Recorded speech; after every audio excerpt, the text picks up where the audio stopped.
funny things that you think's funny aren't funny. Give me cocks all the time. I want cocks all over me. The Alan Cox Show kicks ass, man. Welcome. Show me what you got. You're not going to see a lot of cocks on TV. Alan Cox from the Alan Cox Show. I don't know what it's about you, but I can't even stand your voice. I think you're the biggest asshole alive. It's gonna be a great show. Let's kick it. I'll say kick it, and you'll just kick it with a tasty groove, okay? 1, 2, 3, kick it. Kick it. Come on. God damn it. Could you one time kick it? What the? Alan Cox. Here we go. He'll ad-lib. He'll be fine. It's the Alan Cox Show on 100.7 WMMS.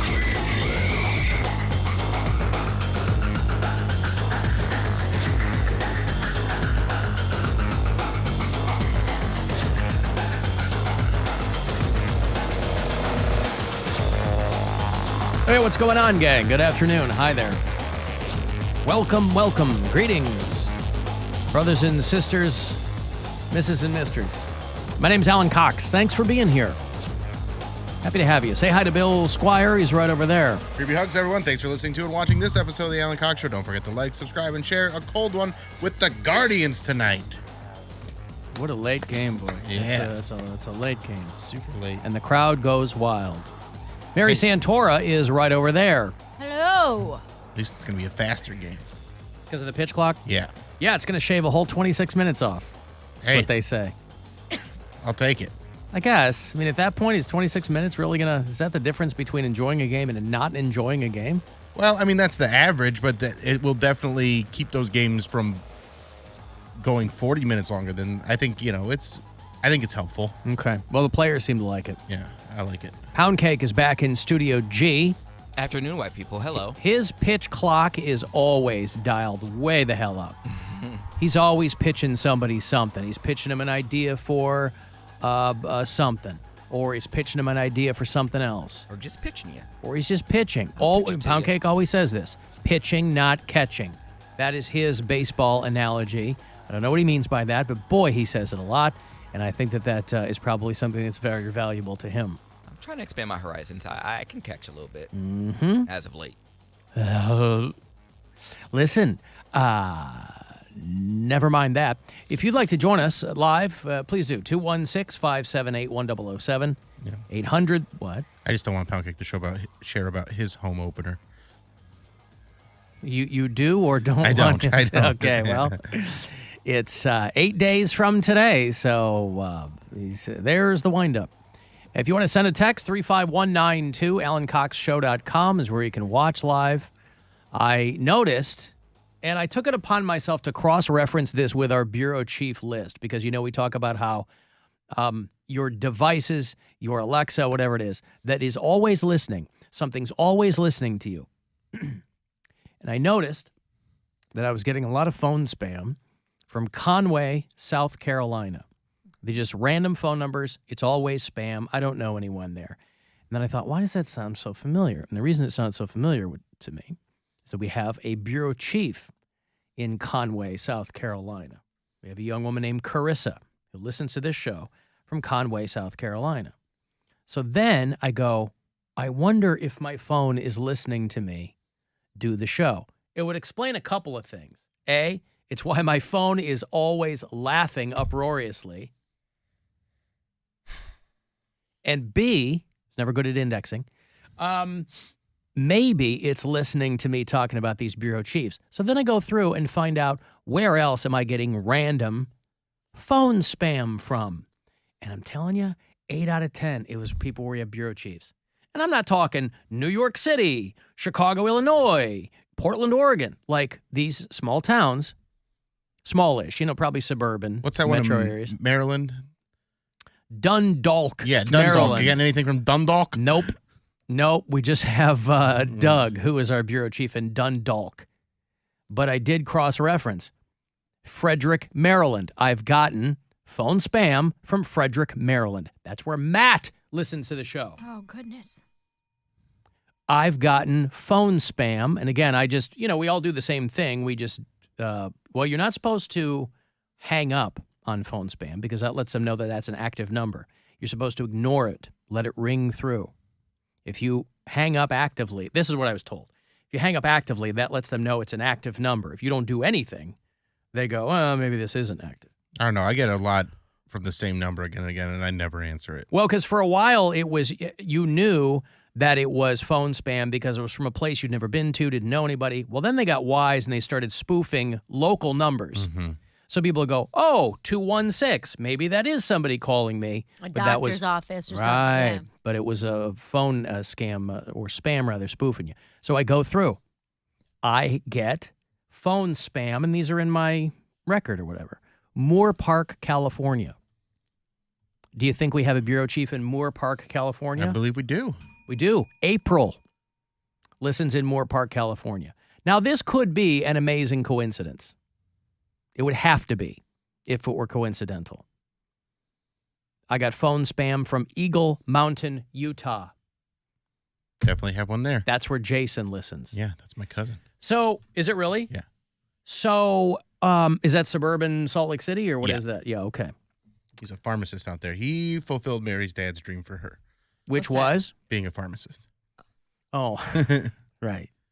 It was funny, too, because Mary referenced, I heard from a bunch of pharmacists, too, because Mary, just as an aside, I don't know what the conversation was, but a few days ago she mentioned how, or referenced pharmacists making like $200,000 or something like that, and all the pharmacists blew me up. Like, And what said is what? Mary insane? We don't make $200,000. I have a friend who's a pharmacist at a hospital who makes like $180,000. You have a friend at a hospital. I'm talking about people who work at Target and CVS. They ain't but pulling in no 200 G's. But there's not just retail pharmacy. You can do other types of pharmacy. Yeah, I have a friend that makes Understood. 150,000. But I guess the people who are hitting me up are the highest paid person at Walmart. Well, good for them. I'm sure they could probably big up themselves. Also, don't get mad at me because you don't make the money you want to make. They weren't mad at you. They were laughing at you, Well, saying that screw them then. Mary's. Well, why screw them? They're trying to give us some information. They're trying to tell us what we got wrong. I'm just as embarrassed, and I have ignored all of your messages because I can't believe how embarrassed I am. I went on this big thing a couple of days ago about how it was the 50th anniversary of Houses of the Holy. I quizzed Poundcake on it, which is neither here nor there. He's not going to get it anyway, but I was talking about how it was the 50th anniversary of Houses of the Holy by Led Zeppelin. It dropped, I think we did this on Tuesday because we were out Monday. Tuesday, I said, 50th anniversary, I'm playing Houses of the Holy. The song Houses of the Holy was on Physical Graffiti. Why was it not on the album that bore its name? I don't know. But I knew that. I know I knew that, but I got so excited, I forgot. Right? And so everybody's blowing me up. Hey, dummy. Houses of the Holies on Physical Graffiti. And I go, God damn it, you're right. But I was so embarrassed. We all knew, too, but you didn't want to embarrass you. Shut up, Bill. I knew. I Mary didn't knew, write any of the Poundcake knew. I didn't respond to any of the texters. I didn't respond to any of the emails. But you're absolutely correct. So when people tell us where we're wrong, and we so frequently are, listen, this is what have I said since day one? This is not a teaching hospital. Then that we deserve to be called out for those things. Now I'm talking facts. Not you whiny dimwits who call me and complain about something neither here nor there. But yes, Houses of the Holy was on Physical Graffiti. And you're saying, Alan, what a tiny infraction. Of course, but the devil's in the details. Attention to detail. And if you know anything about your Led Zeppelin lore, the devil was featured very prominently in their personal lives. And I don't want to ignore that. I've got to take a break. If you want to send a text, 35192. I will have Louder Than Life passes for you. That is a massive festival going on in Kentucky this September. We'll put you at that Metallica listening party the night before the new album drops. Willie Nelson and some friends are bringing the Outlaw Music Festival to Cleveland this summer. I'll hook you up for that. Offspring at Blossom, Mudvayne too. And whatever else we can squeeze in the next few hours. So we'll get everything started when we return after these. The Alan Cox Show. On our free iHeartRadio app and your favorite smart device. Just tell it to play the Alan Cox Show on iHeartRadio. Hey, it's Bill. Wendy's $3 breakfast deal is back for a limited time. For just $3, you get to choose between the bacon, egg, and Swiss croissant or the sausage, egg, and Swiss croissant. And that's not all. You don't just get a sandwich. You get a small seasoned potatoes that comes with it as well. These sandwiches are incredible. They both feature fresh cracked eggs. You have crispy bacon on one, savory sausage on the other, and then you have that flaky, melt in your mouth, buttery croissant. It's a breakfast you can't stop thinking about. You're going to get it. You're going to think about it all day. You're going to want to get it again the next day. And for $3, you can afford it, because $3 for this sandwich with those perfectly seasoned warm potatoes is a deal you cannot pass up. So get to your nearest Wendy's today and order your $3 breakfast deal with a bacon or sausage, egg, and Swiss croissant and small seasoned potatoes for a breakfast you'll think about all day long. Limited time only at participating U.S. Wendy's during breakfast hours only. Select or request the $3 breakfast deal to obtain discount. Not valid for a la carte or combo orders. Wendy's, quality is our recipe. At the American Lung Association, we're fighting for a day when we can all breathe easier. We're fighting for clear skies over every city and healthy lungs throughout the country. We're fighting to free millions of Americans from the addictive grip of tobacco and the devastating effects of lung disease. The American Lung Association isn't just fighting for air, we're fighting for all the things that make it worth breathing, and we can use your help. See what you can do at fightingforair.org. Breaking news. Tax refund shock is everywhere, but what is it? My tax refund shrank. Mine too. The culprit? Pandemic-related stimulus payments and tax credits expiring. In this reporter's opinion, you need a tax expert. Hey guys, Jackson Hewitt guarantees your biggest refund. And tax prep is 50% off? Going there now. 50% off is a limited time offer for new clients filing at participating locations. Max value $200. Visit jacksonhewitt.com/50 for terms. Woo! The madness of March has made it back to Nissan in North Homestead and I-90 Nissan. It's Mike. Buy, slam it, jam it, the model here, bringing the excitement from the hardwood floors to our showroom floors. It's our tournament of savings. Just pick any of our sweet 16 Nissan models with slam dunk deals. In the first round, just ask our Duke of Deals deal. I can't dunk a donut, Belza. He'll provide you an assist, score a basket of bargains in every single bracket. In the second round, hold on to your Buckeyes as we drop APRs as low as 0%. That's almost like free money. What other dealer has the Gonzagas to do that? And if some other dealer somewhere else is hard pressing you, forcing you to turn the ball over, tell them to stop, put your hand up, and do what Jimmy D always did best. Slap a T and throw him to the showers. Only at Nissan in North Homestead and I-90 Nissan. Cause the deals are so good. Come catch the Final Four at BigNissan.com. Dazzling decal on Daisy's Donuts window. Bold banner at Barry's Barbershop. Prominent poster at Penny's on Park Place. This is your sign. Well, signs. To try Staples and see the difference. Get $15 off signs, banners, and posters when you spend $75 or more. From Staples, and I couldn't miss it. Ends 4/15. Visit staplesconnect.com/printbig for details. I've tried a lot of language learning apps lately, and Rosetta Stone is hands down my favorite. I love that it teaches you phrases you can use in real-life conversations. And they have the best speech recognition tool. It tells you how accurate your pronunciation is, so you can really nail your accent. Learn almost any language you want, like Spanish, Italian, Chinese, and Korean. Or get access to all 25 languages for life with Rosetta Stone's lifetime unlimited subscription. Check it out at rosettastone.com. At LASIK Plus, we've performed over 2 million LASIK procedures nationwide and have more 5-star reviews than anyone else. It's been about 5 months since I had LASIK, and every day I wake up and try to reach for my glasses, and I'm just really thrilled that I don't have to worry about that anymore. I'd rate my experience at LASIK Plus a 10 out of 10. The staff was amazing, and I'm glad that I didn't go anywhere else. There's a reason LASIK Plus is the patient's choice for LASIK.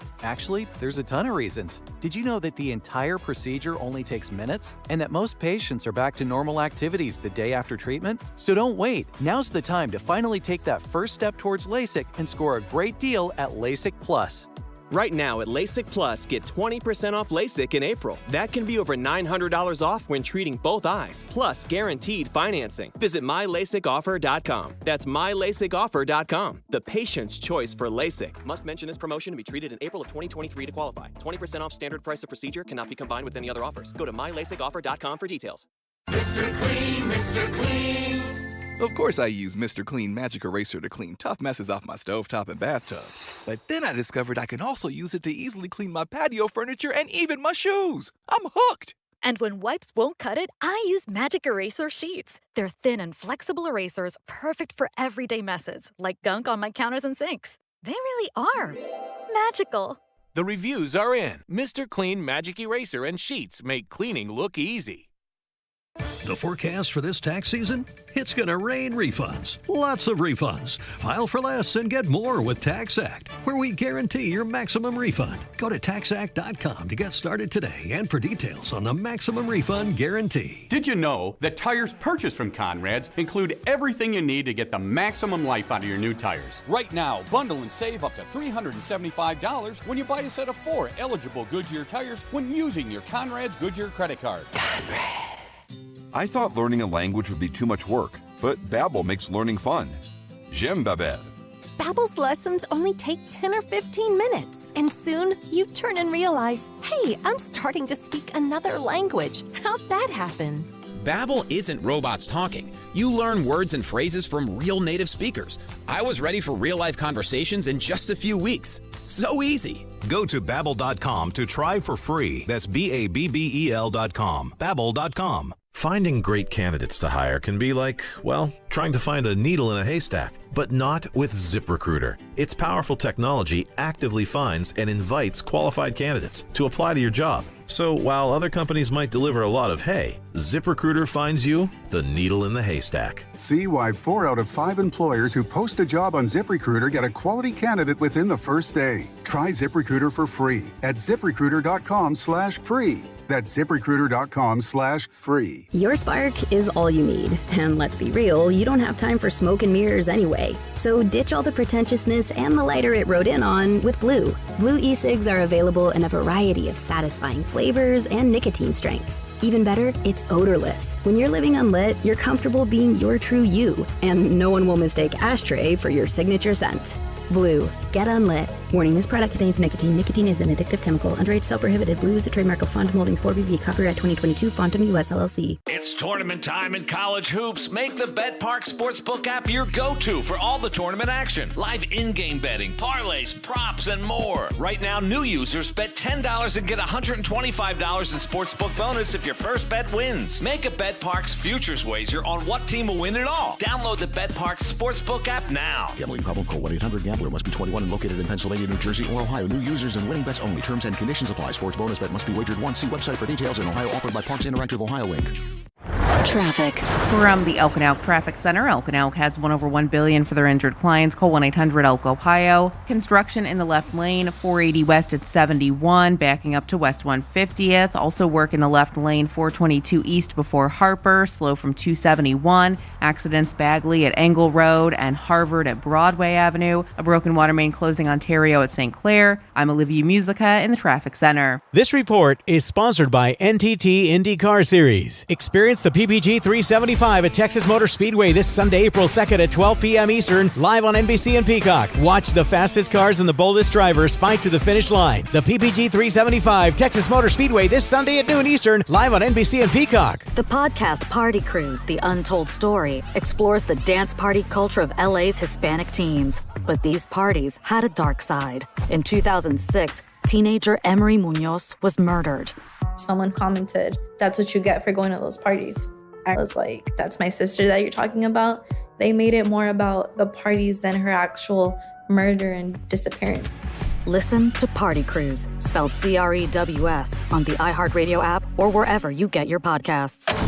This is The Buzzard. From the Claiborne Ford Lincoln Studios, serving Northeast Ohio since 1973. One of life's most pressing questions. What do I like about Alan Cox? Finally answered. All right, I don't like much about you. The Alan Cox Show. On 100.7 WMMS.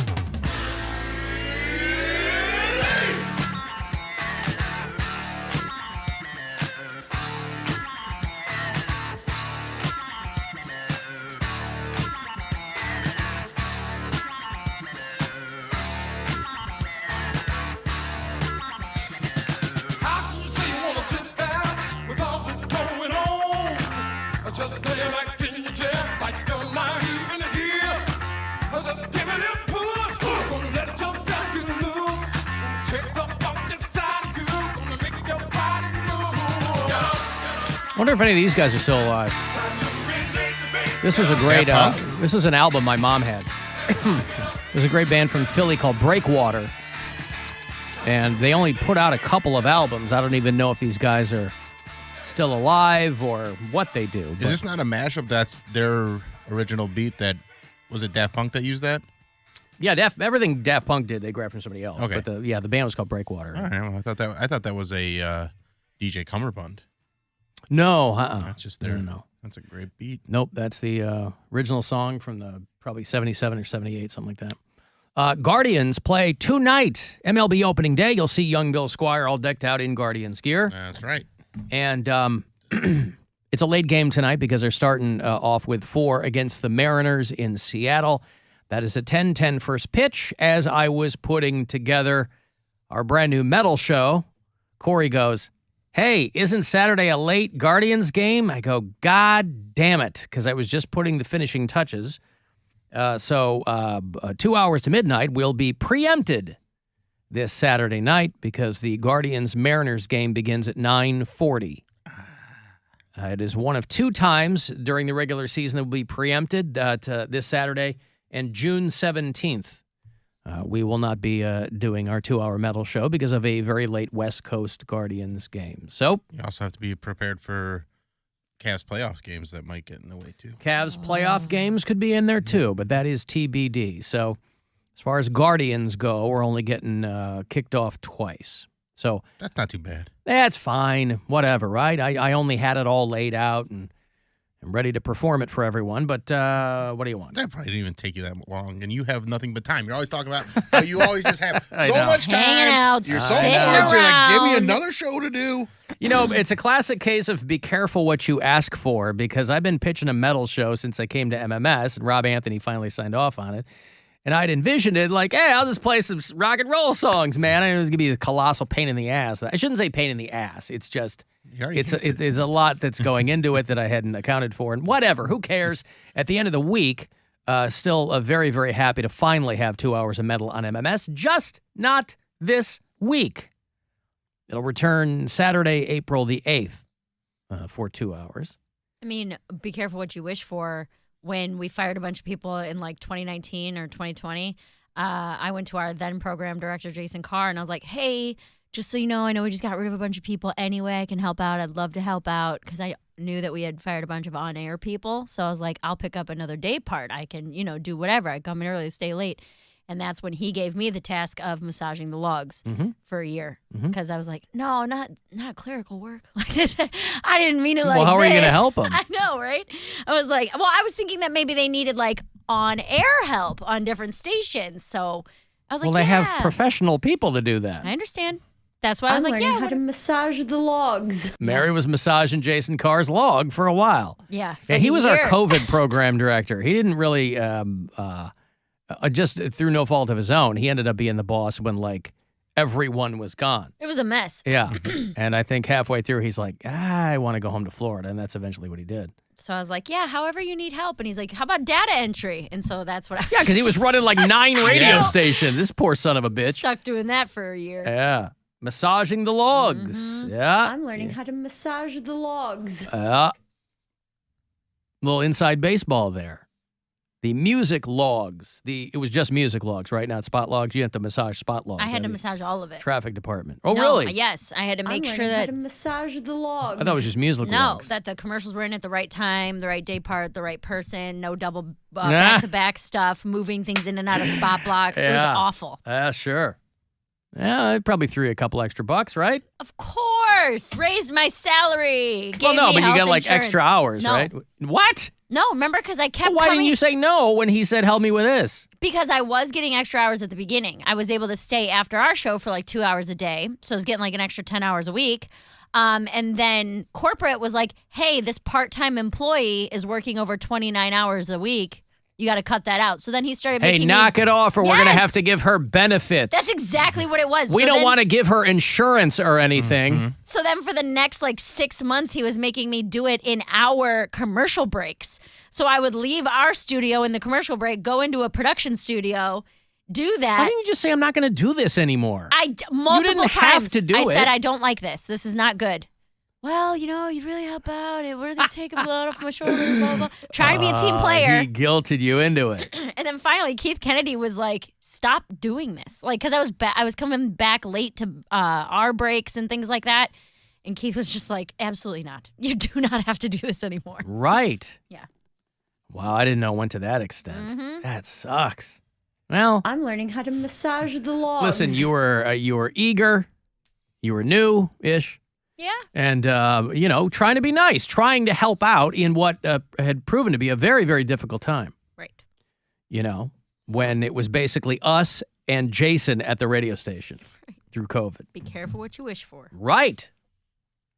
Now, does this perhaps, because he did go back to Florida, he's a big VP down there in his home area in Florida, and did that spur you to maybe hit him up and go, hey, just for old time's sake, do you have any logs down there I can massage? Absolutely not. All right. Yeah, but if you could go massage the logs in Florida and make that your full-time Well, no, gig. you'd be doing them from here. Yeah, No, you'd but- probably have me log in from. Yeah. No, you got to say, I want a job down there. I would like to come full-time massage the logs in Florida. Yeah. I would Leave like to. my entire life behind. Yeah, I would like to move. You love Florida. I do love Florida. I don't love Florida more than my boyfriend or his kid or this loves- job. he loves Not Florida. yet. Yeah. Would you be willing to relocate to be a log massager? No, it was honestly What the if it most. paid double what you were making stand-up and comedy together? Right. He goes, we're going to pay you $24,000 to come down here to Florida to be a log massager. Well, I will say this. That was the most. I use the term depressed lightly, but I've dreaded coming into work because I hated. It was data entry. It was. I hated it so much. It made my eyes hurt. I wish It I'd was known this because boring. I would have It gone to felt Jason pointless. and go, yo, I can't have Mary coming onto the show being depressed every single day. Right. The- the- Save that for when my dad dies. From that. yeah, from that. From other that, things. that's From right. that, yeah. I don't need If it's some- her life, that becomes That's part of the different, show. right. I But don't if need it's- outside forces throwing more logs onto that fire, Right. if you'll pardon the pun. No, I really, really hated it. So they'd have to offer me, like, for me to quit stand up and everything, I'd have to make like $3 million a year to do that. 3 'Cause million. It was. Poundcake, an appropriate laugh. Well, my point is, if I do not, so much props, I do not know how people do data entry 8 hours a day. It is mind-numbingly boring. Yeah, they go home and drink heavily. Oh my God. It was like, this seems so pointless. And the fact that there is no computer program that can do this for me. Like, there's all the technology we have, and you can't find something in the computer to do You want to this. know the bitch of it? What? There is a computer program. I'm sure that there is. But you were looking to get extra hours. And then they took the extra hours away. That's right. So- they stuck it to you. For me to have to do something like that for 8 hours. Of course, we have a program that can do that. 8 I'll hours boot a it up day. right now. This is the Log Massager 5000. I just plugged it in. Look at that. Done. Listen, AI would have taken over eventually. I wish. But for me to do something that I disliked that much and also give up the jobs that I do like, you'd have to pay me an exorbitant amount of money. Poundcake, would you relocate to be a highly paid log massager? Yes. For how much? Well, because he'd throw in an air show shift for you. You would just He have did. to. That that was when I started doing my Pride Guide. Well, that's what I'm saying. Mm-hmm. Like you'd go down there and do that. Yeah, Well, we should talk to him. I'm in Florida in the nice weather, bunch of men, and you mean to tell me for 8 hours a day I got to massage the logs? Yes, you're sitting in front of a computer I have doing data entry. Okay, 8 hours a day. But do I have to be professional? Like I could come in with my sunglasses on, put my feet up, Well, have a 'cause- smoothie. Well, that would and be just- remote work. Yeah, you could probably find a way to do it from home Absolutely. Do it from the beach, homie. Absolutely, in I would Florida. do that. If I got paid How above much? 100 grand? $100,000, yeah, I would totally do that. Move down to Florida because I'm a single guy. I don't have any kids. I don't have anything holding me back. Absolutely, I do that for $100,000, and I just massage some logs on the beach with a mimosa. Absolutely, it's remote work. I can't tell you how, like, doing my morning job from home. Yeah, that's what he does in the morning. I can't there. tell you how convenient that is. Like, I Good can't. for you. I'm the sucker that was like driving into work every day because I felt like I had to. I felt more professional driving into work, like going into my office, and, setting up at my desk, I just felt like that's what you had to do. And that's what I had been doing for, the 5 years that I've been there. But once I was like, oh, wait a minute, I can just do this from home. I wake up, get up, you just like pour my coffee and sit at my kitchen table and like do the same job I was doing and no one bothers me. Oh, yes. Yeah, absolutely. if you're single, I don't know why, given the option, if you're single, I don't know why anybody wouldn't do remote work. I could do boring work for, a bunch of money. Like when I'm off, I'm off. I will get drunk, I will get lit, and as long as, I could do that. Listen to my music. Okay, but there are also, the difference is Bill's original question to me was I wouldn't be able to do anything else. So I couldn't do radio or stand-up. I would do that it would have an expiration date. But what I'm saying is you don't have something that you're giving up like that. You don't have a stand-up in your life. No. But you're not going to. If he said I couldn't do radio for those 2 years, like I'm just doing straight data entry, I would do like a year or 2 years and just stack my money. You don't get a timeline. This is your job now. You have to give up being on air. How much would it cost? Why forever? Not forever. Well, that was what Bill posed to me. He said forever? He didn't say forever, but he said you have to give it up. At the same time. You can't do them at the same time. And I would say, I would do this. If he needed a commitment of like 2 years, I would stack that money for 2 years. I don't have any other bills besides myself. All right, Mary. What if you could still do stand-up, still travel because you can do it remotely? Mm-hmm. But I'm not on air here anymore. I'm not on this show. You still got to massage logs for 8 hours a day. So I have to massage logs for 8 hours a day. I'm not on this show, but I can work remote. I can work from home. Yeah, and do stand-ups. All and remote I can still do stand-up. It's all Zoom stand-up, though. Oh, God. I'm learning how to massage the That's logs. worse. That's worse than not doing stand-up. Yeah. Would you rather do all Zoom shows or all college shows for the rest of your career? Oh, my God. The college shows pay better. But I might kill myself. Yeah. The Zoom shows, at least people The Zoom shows pay zero. The college shows pay really well. Let's see. What would I do? Why do you not get paid for a Zoom show? You're still giving people content. No, I'm saying they don't pay as well. Nothing pays as well as colleges and corporates. Okay. But like each college gig I do, I make the same amount of money that I make in a month on radio. I didn't think anybody was getting paid for Zoom shows. Oh, no, it is. I thought people were just clawing at the walls to perform, and so there are some people that set up pretty in the height legit. of them. Yeah, like there was almost like online comedy clubs. There's some shows where I made over like $100, $200. I think you made like $400 or $500. I made $400 on one because people were buying tickets, and then they would get sent a like private Zoom link. So when you paid your $10, then you got this Zoom link, essentially like a comedy club, but just from your couch. Were they in then they tip and stuff like that Yeah. too? Like it was. Were they in the metaverse? No. Were they in iHeartland? With Roblox. Roblox. Oh, I love it. Boy, how would you like to become a meme in real life? Does anybody follow John Heyman on social media? No. He is a producer for Curb Your Enthusiasm. Oh, And he posted a thing that was quickly deleted. And I guess happened to see it. A lot of people did. But it came across my timeline, and I was like, really? Because I didn't know this. He posted a photo of Larry David at the monitor and says, maybe you love the show, maybe you hate the show, maybe you don't give a shrimp. In any event, we're shooting the last scene of the last episode of the final season of Curb Your Enthusiasm, and people were like, yeah, nobody has said anything about that publicly, whether or not that is the case or not. Oh, that it's the end of it? Yes. Yeah. The upcoming 12th season of the show might actually be the last one for HBO. What a wild run for Curb Your Enthusiasm, a show that he didn't want to do, just like he didn't want to do Seinfeld, on longer than Seinfeld. I mean, 12th season, but the show has been on for 20 years. You go back and watch season 1 of Curb Your Enthusiasm, Larry David looks like he's 14 years old. Right, and it's so funny because he looked old. He looked old the whole time. Always looked old. He just looked a younger version of old. Yeah. Yeah. I tried to watch that show, and I got like It's not for everyone. 7 or 8 episodes in, and I was exhausted by it. Where I was like, I'm watching the same episode over and over again.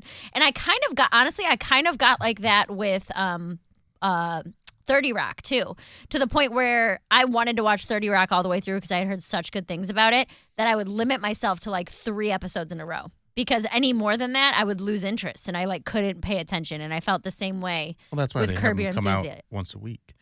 Curb Your Enthusiasm. No, they're all out. Oh, I guess you mean like At the time, yeah, you had to watch Yeah. it week to week. And now everything's back to that. Streamers now are just like cable television. You got to wait week to week to watch things. I got to bunch of stuff building up. I'm a couple episodes behind on Ted Lasso and The Mandalorian. We just started Ted Lasso because Gwen's like, I want to let 3 or 4 of them build up. We only waited until 2 of them built up, but no, I'm week 2. I'll watch The Mandalorian. I don't like that because I love that show. So I love that show, but I just haven't had time to sit down and watch it. So maybe Sunday I'll have time. Maybe Monday. I don't know. You think Alan's busy? I start watching it when I can't sleep, but then I'm like frying my eyes with my phone in the darkness, which has just got to make you go blind after a while. No good at all. One of the best things, I got these sleep headphones for Christmas for me and my girlfriend. So I can just turn on my sleep sounds, have a pitch black room, and I've been sleeping so well. Like full-on headphones? I was or like, I can't sleep with headphones on. But they're sleep headphones. Gwen has like one of those head wraps with the earbuds in them. That's what like it is. Yeah.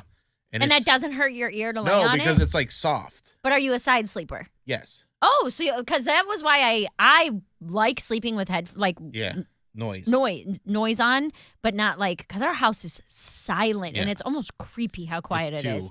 Yeah, but I can't wear any kind of headphones. Like I can, it's nice in the summer because I can sleep with the windows open and you can hear the lake, and that's amazing. But that's when it's 25 degrees outside. It's too cold.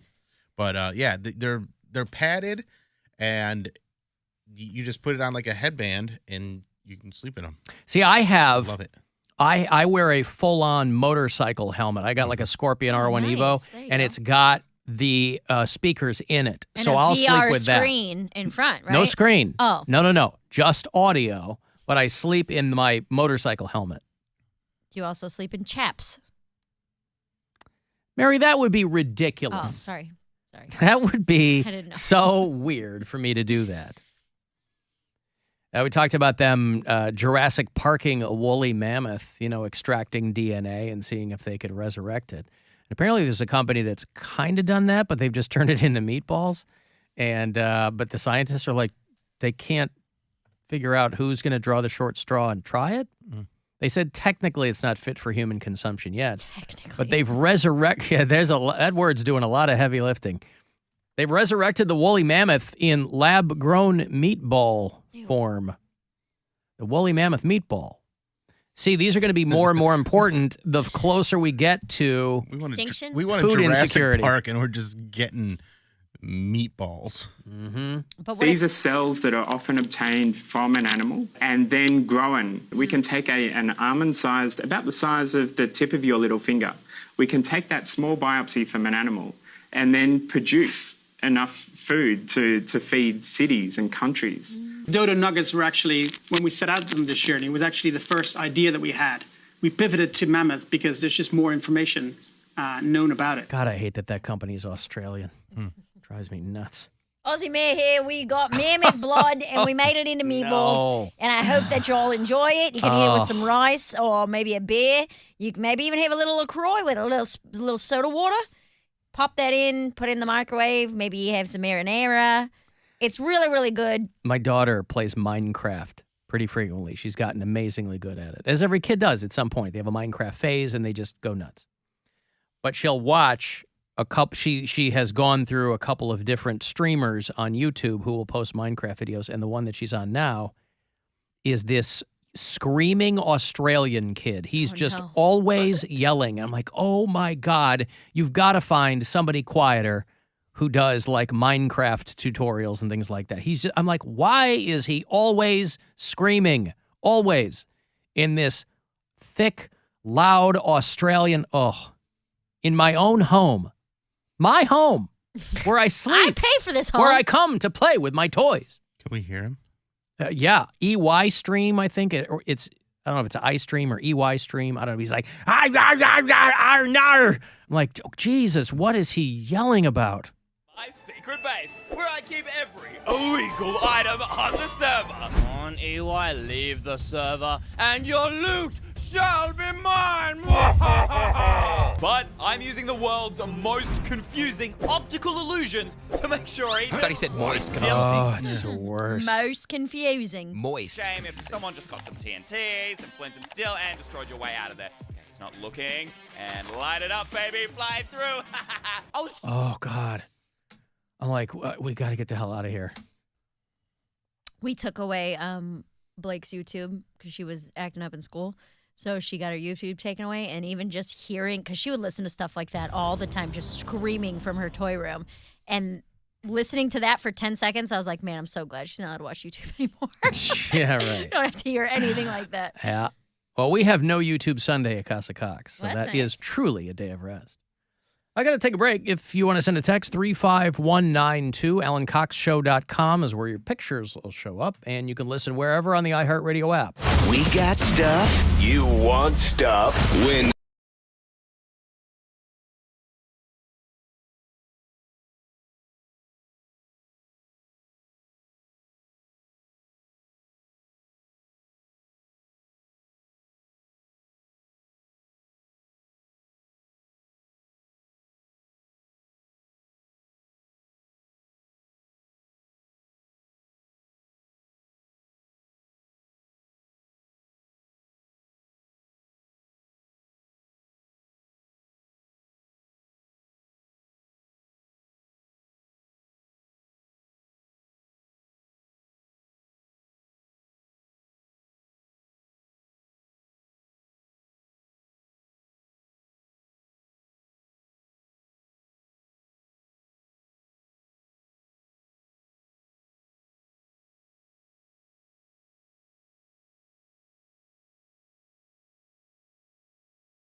this iHeartRadio once-in-a-lifetime trip now. iHeartRadio.com/power trip. Portions of the following program were pre-recorded. 100.7 WMMS, Cleveland.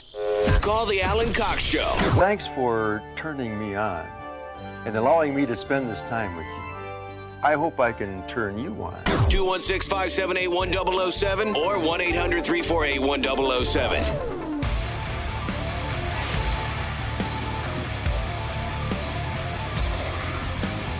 35192. Want to send a text to me? I'll see them there. AlanCoxShow.com. All the other stuff. Who is helping out in the video department today? Let me check. Roblert Blankenscoot. Roblert is back there. Roblert. All right, thank you. I mentioned before that our metal show on Saturday night is being preempted this weekend because of a late Guardians game. They're doing their first 4, of course, out there in Seattle. So 2 hours to midnight will not be happening this Saturday night. We will return next Saturday night. Guardians play their very first game of the regular season tonight in Seattle. That is a 10-10 first pitch against the Mariners. So I think 9:40 is when the pregame will begin here on WMMS. As we get into the last few seasons, or last few games, rather, of the Cavs regular. And he'll, I don't know. You got to catch him, though, because he's fast now, because he's been working out. He's very, very fast. I am pretty fast, and I have a lot of stamina. I can endure a lot. He's light on it. How did you get all that? Oh, Orange Theory Fitness. Schedule your first free workout at orangetheoryfitness.com. All right. I believe there are sponsors for the next round of Go Fund Yourself. We're going to start giving away $1,000 an hour next week, I believe. I think are it's you got a new okay over name there? Now, too, right? What?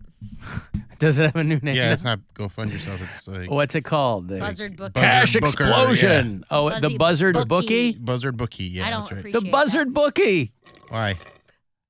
As a gambling addict, Yeah, but you never had a bookie. but a lot of people do. Well, don't listen to those parts. When I give away the $1,000, don't listen to it. Are you the bookie? Mm-hmm.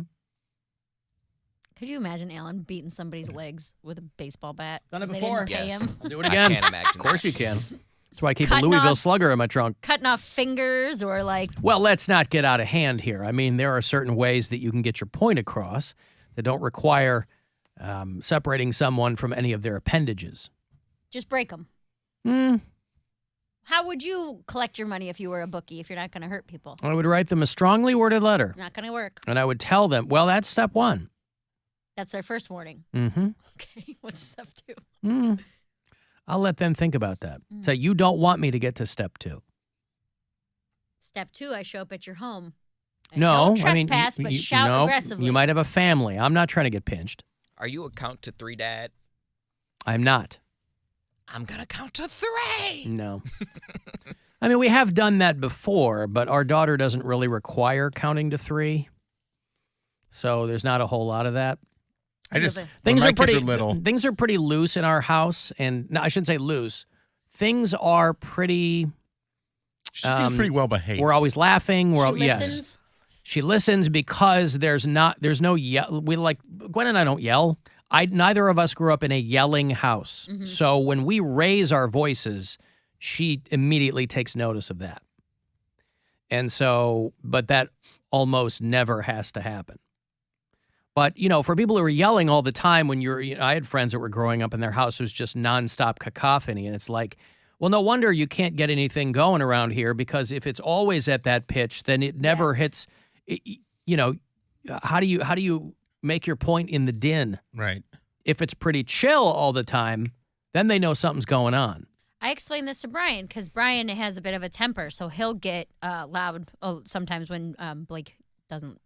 She's not a big fan of listening, and I kind of try to keep it even because I got screamed at all the time and I hated it, and so I'm like, just stay stern the whole time, and she tends to respond pretty well to that. Where I'm like, if you start stern and you keep it consistent, then she can kind of like respond. Also, that's what my therapist told me to do. And then sometimes she'll get loud when he gets loud, and then I'm like, guys, we gotta chill on this. This is starting to feel a little too much like home. We can't all be yelling at each other, you know? Yeah, I remember going and staying with like friends of mine growing up, and a couple of friends of mine, their families were just always yelling at each other. The mom and the dad were yelling at each other. And for me, it was so night and day from how I was growing. I mean, it's overwhelming. Oh my God. But that's how their house worked. Yeah. Like that's just kind of, it wasn't like people were mad at each other all the time. They're just Sometimes so they were loud. Loud and yelling and giving each other whatever. Get the business. My sister's house is like that. They like talk to each other across the house by just screaming from like the kitchen to the bathroom. No. And I can't stand it. I would be like, get up and come in this room and talk to me if you have something to say. I'd rather you text me. Right. Do not shout at me from across the house. I can't stand that. When my kids were younger, they saw me yell a couple times, and then it got to the point like, hey, you guys know when I'm mad, so I'm gonna be there in a moment if you don't listen to me now. Yeah. So do you want me to yell at you and then you do it, or you just do it now and then be like, oh, we'll just do it now? Right. Yeah, I mean, whatever. Everybody's got their own, they got their own key that fits whatever that lock is. I was reading about a guy who got a 6-figure settlement because of an office birthday party that he made very clear he did not want, and they threw it for him anyway, and he sued. See, this is why I wanted you guys to throw me a party. So we could when I said I didn't want anything. I had a plan. You guys messed it up. Well, thank God, because I could have sued this. I wasn't looking for litigation. This is a guy in Kentucky. Kentucky man got $450,000. God damn. Yeah, it's a lot of money. That's a lot. He sued his former employer because he made it very, very clear that he did not want a birthday party at work. And they threw one for him anyway, and it triggered a panic attack. And so he sued the company, Gravity Diagnostics, ignored his request to not have an office birthday party. He said, please don't do this. But the person who he talked to said that they just forgot. They flat out forgot that he had asked not to do it. First of all, how many companies are that all in on birthday parties? You think most places you go, hey, I don't want a birthday party. Okay. I think it depends on one less thing we've got to do. What the hell company is like laser focused on birthday parties? If he was tenured, like maybe. If he was there for a long time. Do you know what tenure is? You've been there for a long time? No. Okay. Then I don't know. Okay, listen. This guy said, hey, I don't want a party. And the company hosted a party for him. He suffered a panic attack, went to his car, practiced his breathing techniques, but this guy was an A-plus employee, ate his lunch, and then angrily texted his manager. And they were like, hey, we didn't do it to be mean. She just forgot. Honest mistake. So sorry. The guy's out in his car. The party's going on inside. And the next day, I guess people started giving him a hard time and accused him of stealing his other coworkers' joy. Boy, this doesn't sound like any company I've ever heard of in Kentucky. But, it's a brave new world. And so that confrontation triggered another panic attack. Coworkers asked him to stop hugging himself, which is one of his coping mechanisms. When he did not, his coworkers walked out. They thought that he was about to get violent because he was... You ever see somebody like just get shaky? Mm-hmm. And you look at him and you go, thank God this person's not currently armed. They're sweaty. They don't know how to, And so he sued the company. And he won. He got $450,000. Got $120,000 in lost wages, got $30,000 in future lost wages, and he got $300,000 for mental anguish. And they were like, he had normally been able to perform his job, but after this, just couldn't do it anymore. And he had apologized, I guess, for the whole thing. And then they emailed him a few days later and said that he was being terminated because of that whole thing. Hugging himself. And so from that perspective, the guy's kind of got a case. If they let you go, everybody kind of goes, hey, sorry, we weren't trying to be mean, whatever. They let you go. That was the mistake on the part of this company, is just move on. You go, okay, well, because of this, Frank didn't want this birthday party, but we threw it anyway. Or Kevin, rather. Kevin didn't want this birthday party, And we feel terrible about it, but they send him an email and go, yeah, you're out of here. Because he made the other employees feel unsafe, was what the other people said. The owner of the company said, my employees were the victims, not this guy. And but they lost. They said they'll appeal. So whether or not this guy gets any money remains to be seen.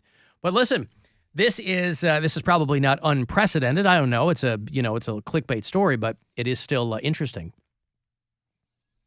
Maybe you're one of these kinds of people. Maybe you're somebody who's prone to those kinds of panic attacks, and you work for a company that is laser focused on this kind of thing. Keep that in mind, that you might walk away with a sweet little payday. This sounds eerily similar to an I Think You Should Leave sketch. Which one? Where he gets the hot dog stuck in his throat because they skip lunch, and then he's embarrassed, and then they fire him. And they say it was for something different, but he knows it was for that, and then he has to start the vacuum company that's made to suck hot dogs out of your throat. So basically, the guy in the sketch, he didn't have the money. He didn't win his lawsuit, obviously, but this guy did. So there is justice out there. I guess so. So you can't skip lunch. You can't skip birthdays. When you said, I just want you to clarify. When you said when he went to his car and did his breathing exercises and had his lunch, you made a comment where you said, I bet this guy's an A+ employee. What did you mean by that? This guy's got to go to his car and hug himself. So what? I just thought it was funny. If it helps people calm down, what's the difference? Well, maybe it didn't, because they were like, yeah, my employees felt unsafe. The guy comes back in shaking and screaming and, Well, you've also really never had a panic attack. Huh? Have you ever had a panic attack? I don't know. You would know. How would I know? Definitely know. I'm sure there are people who've had things they didn't know. No, not a panic attack. How? Because they are like Is there one uncontrollable kind? events. Like, is there one kind? There is not one kind. Then maybe I've had one. No, you haven't. How do you know? Because if you don't know if you've had one, then you've never had one. Untrue. Not untrue. If there's more than one kind, then there's conceivably a kind. Panic attacks that doesn't rise to the level of what you're talking about. No, they are life-altering events. For you. For you. Everyone. When you have You just said there's more than one kind. When you have a full-blown panic attack like this guy is describing, where you're shaking and uncontrollable and have to do breathing exercises, you would think you would know that. I guarantee you there are people who have panic attacks that don't go to their car and hug themselves and scream and cry. Guaranteed. Okay, but what I'm saying... So that's another kind of panic attack. If you're asking me if I've ever had one, I don't know. Every panic attack I've ever had and all the people that I've talked to, so yeah, we'll go ahead and use whatever that phrase you guys like to throw around. Anecdotal phrase you like to... No, when I'm making good evidence? points and you guys are like, oh, that's just anecdotal evidence, then you use anecdotal evidence and it's totally fine. Any panic attack I've ever had and anyone I've ever talked to with anxiety, like panic disorder, anxiety, it is... You're like out of control of your body. Fine. It's super, super hard to calm down and come out of it. I believe you. Well, so what I'm saying is I don't But appreciate... not every person is that way. First of all, why are you co-opting this guy's pain? Because I'm not co-opting it. I'm saying I don't appreciate you making fun of it by saying like, oh, I bet he's a great employee. Of a guy screaming at his coworkers and hugging himself? When did he scream? That's what they said. Nowhere in that story did it say that he screamed. Yes, that's why. It said he was hugging himself. In the car. They said that's why the employees felt unsafe, because he was shaking and screaming, and they were like, you got to get out of here. Yeah, but is that a guy you want around? Triggered his panic. Understood. I'm not saying they didn't.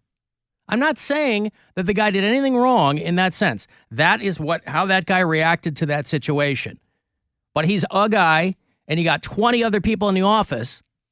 Are they all supposed to go over and pat him on the back and hug him? No, but he removed himself from the situation. And then went back in and was shaking and screaming. From the way that you read it, it was two separate events. He removed himself from the situation, came back in, people were making fun of him, and then that made it happen again. So he took himself out, did what he needed to do by himself to calm down. The other people made fun of him, and then that started it over. And he got paid.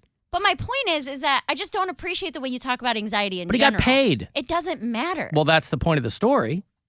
Right. I understand the point of the story. I'm taking issue with how dismissive you are. Of what?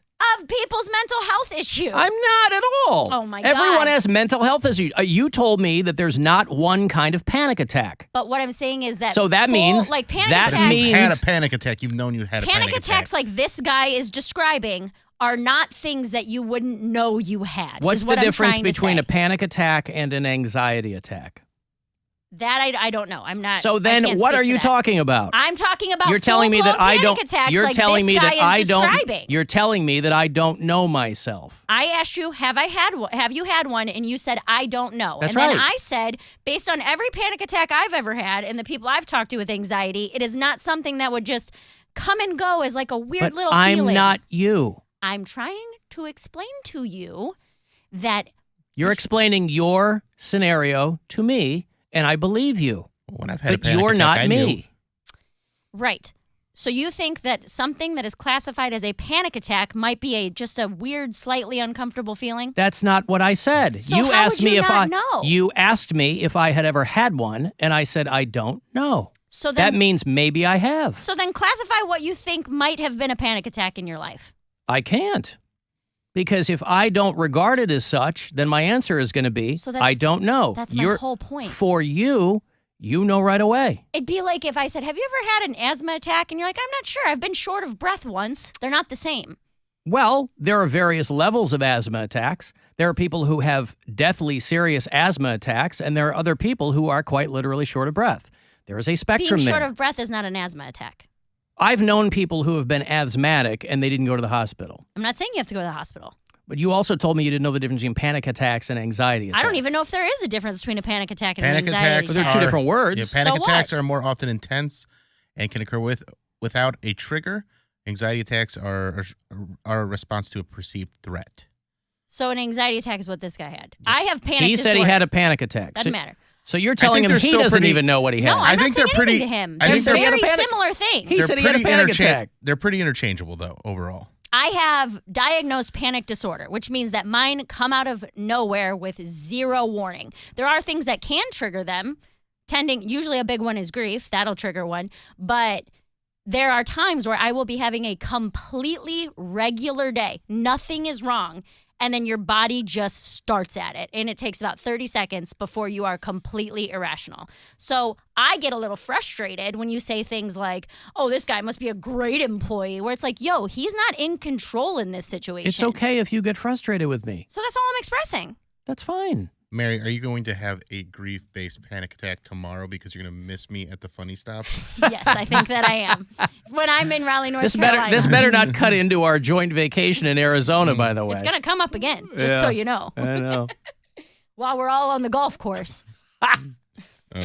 On the back nine.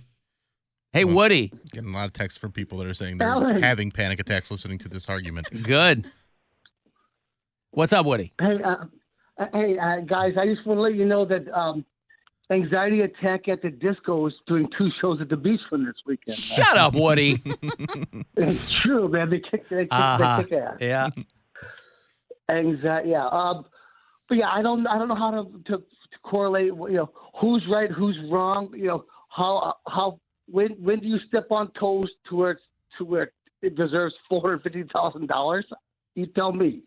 Well, again, I'm not. This guy had his thing, and they had their thing, and he won. So, I mean, you know. Well, so if I say the Alan Cox Show is not going to throw me a birthday party this year, you know, I'm off the Richter scale, so I deserve money. Well, no, I don't know employer. that this case, right? I don't know that this case is like setting a template that other people can go out and like rubber stamp this kind of thing. But yeah, it's very bizarre. It's a wild story, though. And yeah, hugging yourself in the parking lot usually will get you fired. If I Well, no, listen. Right.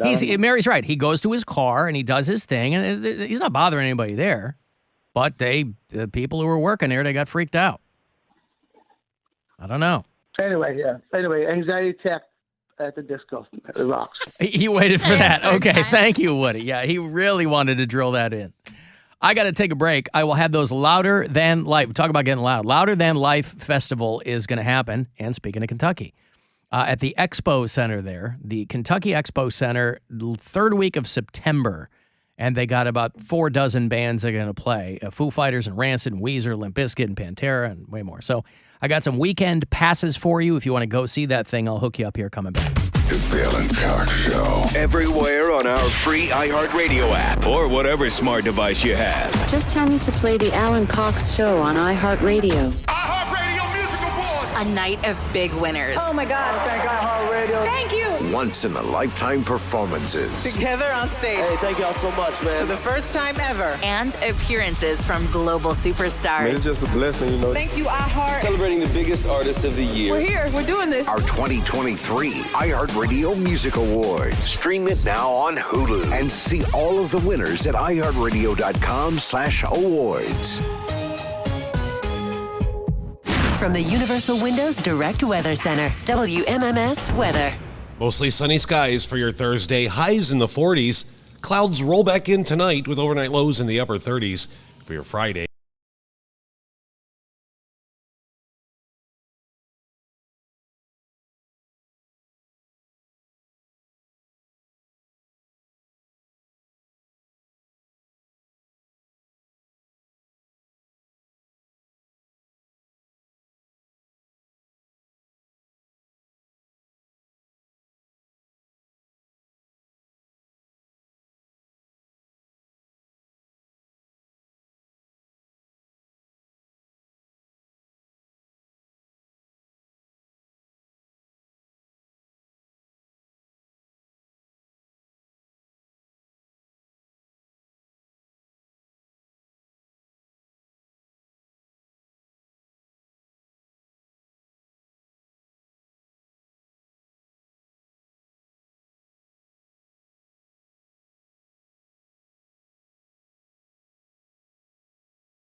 You get your podcasts. This is The Buzzard. From the Claiborne Ford Lincoln Studios, serving Northeast Ohio since 1973. We're giving stuff away with the Alan Cox Show. Yes, we're giving stuff away. All right, we're going to go to the Louder Than Life Festival. This is September 21st through the 24th in Kentucky at the Highland Festival Grounds at the Kentucky Expo Center. Foo Fighters, Green Day, Tool, Godsmack, Pantera, Megadeth, Limp Bizkit, Turnstile, great band, and those are just your headliners. Way more than that. LouderThanLifeFestival.com. You want to see the exhaustive lineup there. And there's passes and tickets and all that kind of stuff. I will get you a couple of GA weekend passes here for Louder Than Life. You can hoof it to Kentucky in September. Good luck. 216-578-1007. Be caller 10 or 800-348-1007. He's been called a waste of space before, but now it's official. Alan Cox. To occupy the city. On 100.7 WMMS.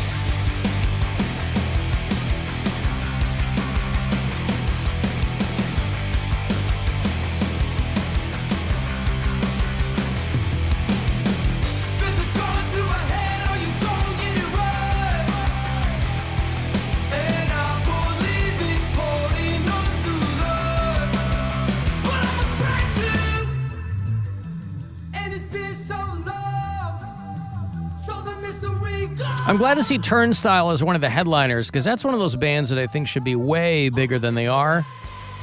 They've been around a long time now, but I feel like they're kind of stop and start over the course of 15 years or so.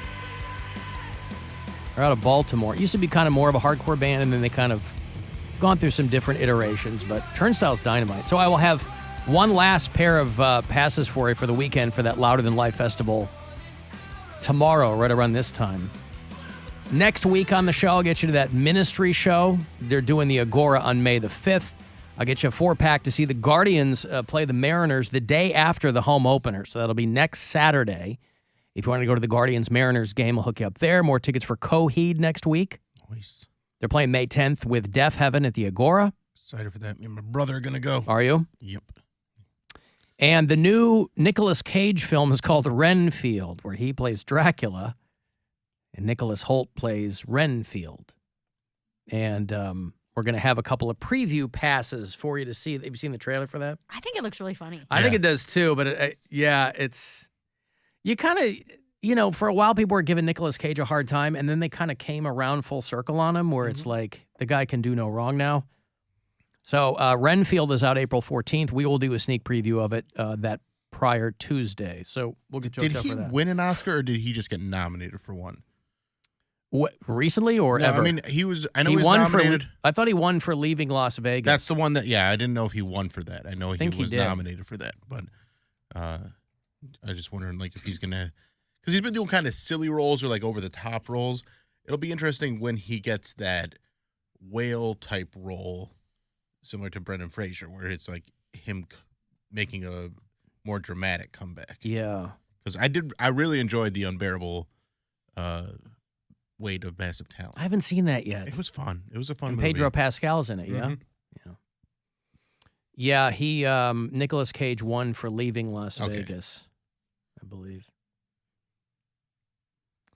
Jeremy Renner sat down with, you look at Jeremy Renner and you can't believe the guy is alive. I don't know. He fought Thanos. He fought the Kingpin. He's fought all these different villains, Loki, and he just keeps on going. Low-key villains, yeah. Yeah, he can't stop him.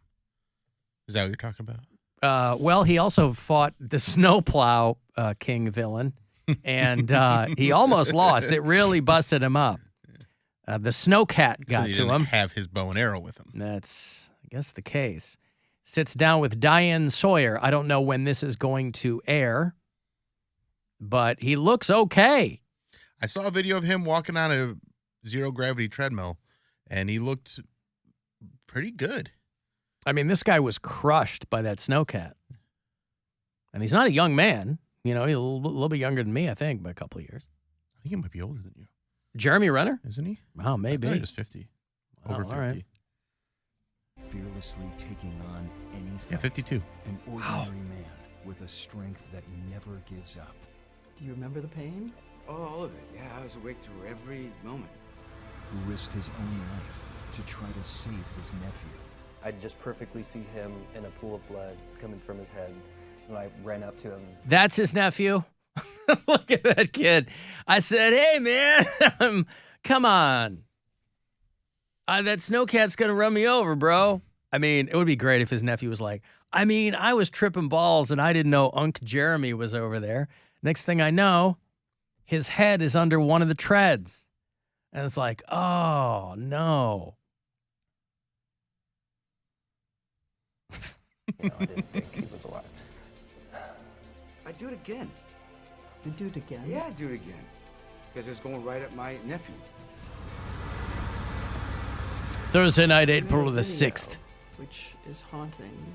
It's January 1st at 8:42. Yeah. And you are 13 minutes away.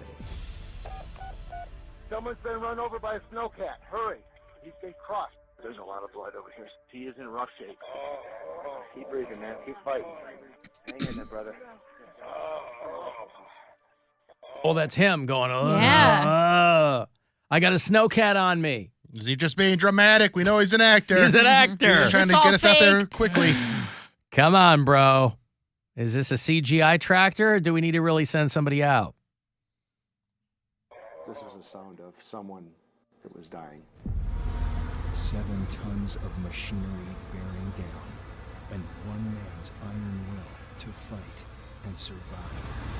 Boy, they really lay it on thick for these, don't they? Yeah, they do. Iron will to survive. And he's a celebrity, so you already know who he is. It would have been more tragic had he died. Now, you know my position. It is more tragic when attractive people die. I'm in a bad spot here because I don't find Jeremy Renner attractive. Get it. I'm surprised as many women do as seem to. Yeah, right? Right. He's got an odd look about him. But it seems like it didn't do any damage to his face. I mean, there was a point where they were like, we don't know if this guy's ever going to act again. But he's up and running. What did you say, Cody? I said his nudes leaked, so I his nudes leaked. Yeah, I could dig it. How old were those? Recently? When he was in his hospital bed? No. Tell me somebody didn't defile him in that way. No, I don't think so. That was just an uncooked meatloaf. No, I mean, I think if you just Google Jeremy Renner nude, they pop up. I'm not going to do that, So but I they're take old. your word for it.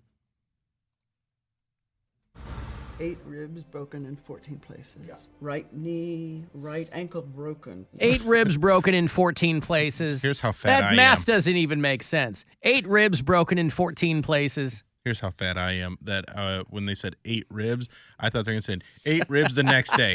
Like, that's how tough he is. I ate ribs the next day. Can't keep him down. Oh, he God. loves ribs. He ate ribs the next day. I had a giant bucket of slaw there. I had hush puppies. It was delectable. Leg tibia broken, the left ankle broken, right clavicle broken, right shoulder broken, face eye socket, the jaw, the mandible broken, lung collapsed, pierced from the rib bone, your liver, which sounds terrifying. Yeah. And then like, what's my body look like? Am I just going to be like a spine and a... He doesn't look like a guy who had his ocular bones crushed. They did good work on him. He's got the same hair. He doesn't even have like a bald patch. He looks the same. You think that this is going to work in his favor when he's back out there and trolling for chicks? I mean, it's going to work. I don't think he has trouble trying to get chicks anyway, but he's definitely going to get some good roles out of this. I thought the vibe on Jeremy Renner was that he did have a bit of a tough time because he kind of has a chip on his shoulder. Because in that whole Avengers mix, which is how he really kind of blew up, he's just the guy with a bow and arrow. Well, he's just a guy with a bow and arrow, but also it made people not take him for like serious. They didn't consider him like a serious actor anymore, that kind of stuff. So I think was he does before? have that. I mean, he played Dahmer back in the day. Hurt Locker, and he was in. Oh yeah, okay. The Town. He's fantastic in The Town. Town's awesome. That's one of the best. A brain, like a science experiment. his extraordinary fight to live, and his family's heartache and pain, right there by his side through it all. I heard that you had, in sign language, you said to your family, "I'm sorry." Yeah. Sorry. I'm sorry that I got crushed by a polecat. What was it?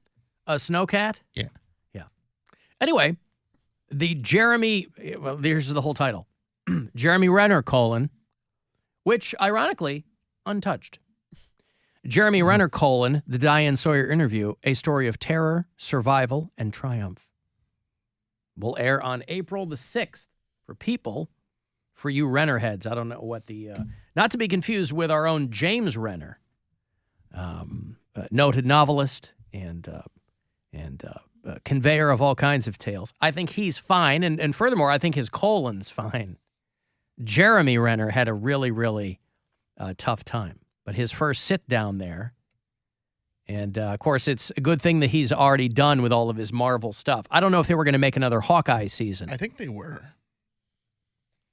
But we'll see now. Yeah, because I don't think they can recast that. No. But he's got a new show coming. He had already shot all these. Didn't it already come out? It came out a few. The Renovations? Oh, the Renovations. But he also had that show that was coming out. The Mayor of. Oh, Mayor of Kingstown's a dynamite show. Love that show. But Renovations is a show he's doing for Disney Plus where he Pimp My Ride. He redoes cars or something. Oh, okay. That'll be next week on Disney Plus. So those are all in the can. Now it's for scooters. Right. So, but he looks good, because everybody heard the stories. Everything there that Diane Sawyer is trying to lend her gravitas to. Everybody heard and everybody thought he was saw lose these his legs pictures. and stuff like everything. that. They're like, holy cow, this guy's never going to walk again. When you look in the mirror, do you see a new face? She asked him. No, I see a lucky man. Oh. I'll tell you what, that's no joke. You lucky son of a bitch. Not so lucky is this Jonathan Majors. You want to talk about staying within the MCU here. Jonathan Majors is this actor who was just starting his ride there in the Marvel Cinematic Universe as the new big bad. He's Kang the Conqueror in the new Ant-Man, and he's going to be in Loki and all this stuff. He was in Creed 3, and he was in Lovecraft Country, and this is a guy who had been around for a while, and people started to recognize him, and when you saw him in something, you're like, this guy's pretty good. And then he gets arrested for assaulting his girlfriend in New York, and clearly, if this guy were either further on the downswing of a career or farther away from a big upswing, this wouldn't have been that big of a story. But this is one of those situations where your management team is like, let's just see how this shakes out. Mm-hmm. We're all trying to get paid off this guy. And wouldn't you know it, his girlfriend's taking the blame. The girlfriend said it was all her fault that he choked her. What? So his girlfriend who called the cops and said that he hit her, that he choked her. My first thought was this guy probably got so jacked up training for that Creed movie. And I know that the movie's out and they probably shot it a while ago. But you want to stay in pretty good shape. Mm-hmm. And he probably did. And if you're going to be in the MCU, you're going to be, stay in superhero shape. Stay in that kind of shape. So I don't know if maybe he got juiced up or jacked up or who knows. A little roid rage. Something. I don't know. A little extra tea. I don't know. Too much testosterone. But his girlfriend has said that she's to blame and doesn't want to press charges against him. She going to put that in her wedding vows? I was just thinking of that. She did TikTok. All you haters, you don't know what our relationship's like. So I mouth off and he chokes me. That's what right. What can I say? That's what makes our love work. Some nights I'm a toaster strudel, other nights I'm a Twinkie. That's literally what Ray Rice's wife said after he decked her in an elevator. Yeah. It was her fault? She was just like, I'm going to stay with him. I don't know if she said it's her fault, but she definitely was just like, things like this happen, kind of blew it off. Well, yeah, that is one take, and it's your life, There are a lot of women who are like, things got a little out of hand. But she said that she is the attorney who was going to be prosecuting this, said that the girlfriend shared the texts that, oh, I see, his lawyer shared the text that the girlfriend sent to him. Please let me know you're okay when you get this. They assured me that you won't be charged. They said they had to arrest you. So the texts from the girlfriend after this are like, oh my God, baby, are you okay? So that's a relationship where this probably isn't the first time something like this has happened. This reportedly happened like on a street corner or something in broad daylight. He's like choking her or something. But if you get a bunch of I love you texts, and again, that's not necessarily exculpatory information, but it goes a long way toward a girlfriend going, I don't want to press charges. And if she doesn't press charges, then that's the end of it. They chalk it up to a couple of lovebirds getting a little out of hand. She said that she would do everything in her power to help him avoid any charges or problems in court. And so I'm sure there's a lot of eye rolling that goes along with something like this, but she's his woman and he's her man. And she's like, I don't want you getting into trouble because of all this. We're on the verge of getting paid. Right. I can't have you go to prison. She's like, I need you to get past the King Dynasty so then I can get that money. I don't want the money that from Ant-Man. I want after they have an Avengers movie named after you. That's when I'm going to That's the charge. ticket. Yeah. The That's Kang the movie. charges, yeah. Yeah, because they are getting into an area now where like all the big superheroes are done.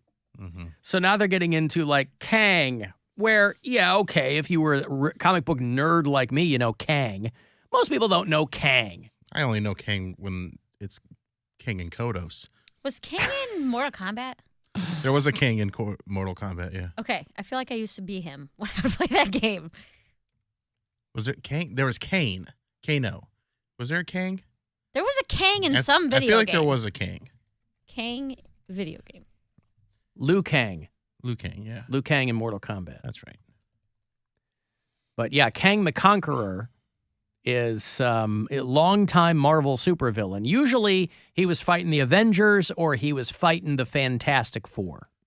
Kang would show up in Surfer too, I feel like. Yeah, Kang would show up in like Fantastic Four storylines, or like if Galactus was around, getting ready to eat a planet, they'd go head to head. So a good villain, cool character in the comic books. But he was great in Ant-Man and the Wasp. I just, I don't like the whole the new one thing. Yeah. Yeah, I only saw that. I haven't seen the new one yet.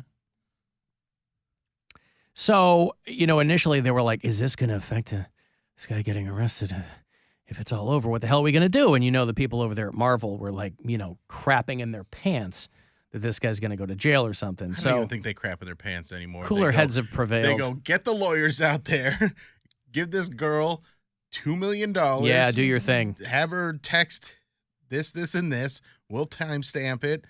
They have a fixer team. They know how to handle this stuff. There's $1 billion on the line. Mm-hmm. I'm going to take a break here. If you want to send a text for anything, 35192 to get me there, AlanCoxShow.com if you want to watch, and we'll be back. It's the Alan Cox Show on 100.7 WMMS and everywhere you go on our free iHeartRadio app.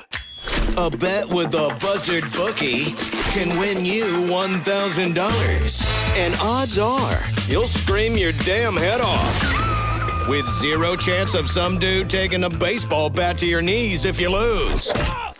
Beginning next week, parlay one keyword into $1,000 at WMMS.com. Up to 9 chances to play every weekday at 30 past the hour. Take the action from the Buzzard Bookie on 100.7 WMMS. Sponsored by Orange Theory Fitness. Did you know that just one Orange Theory Fitness class could keep you burning calories for the next 24 hours? Science-backed, technology-tracked, and coach-inspired workouts designed for everyone. Go to OrangeTheoryFitness.com to get your first class free.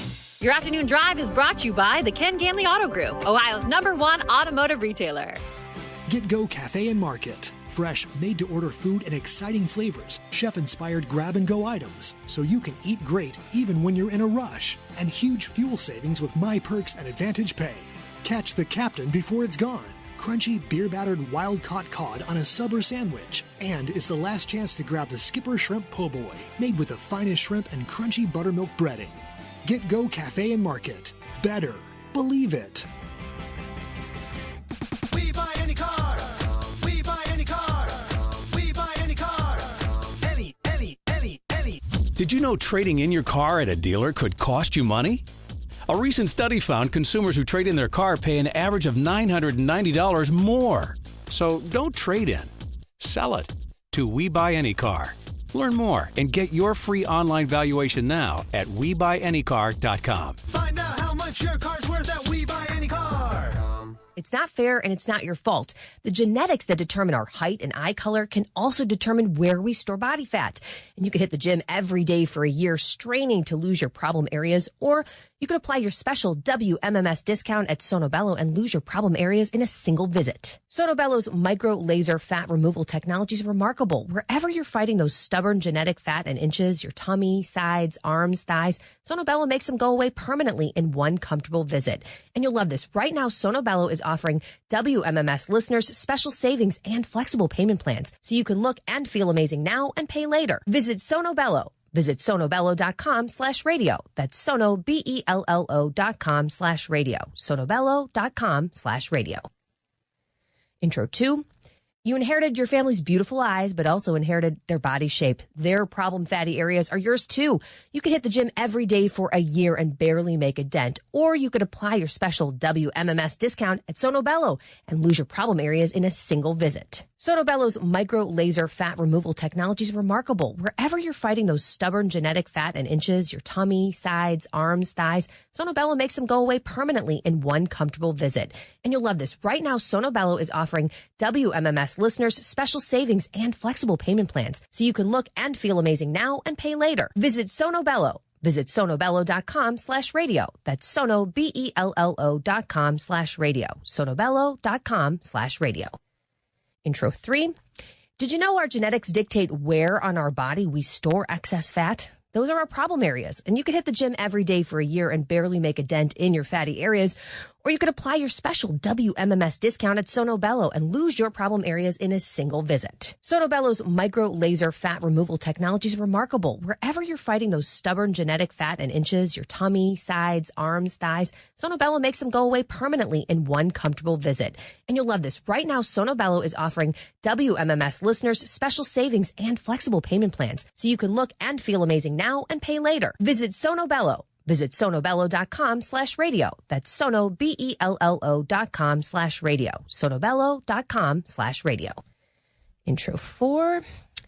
It's Resolution Frustration Month. You hit the gym, you gave it your all, but your problem areas are still there. It's not your fault. It's genetics.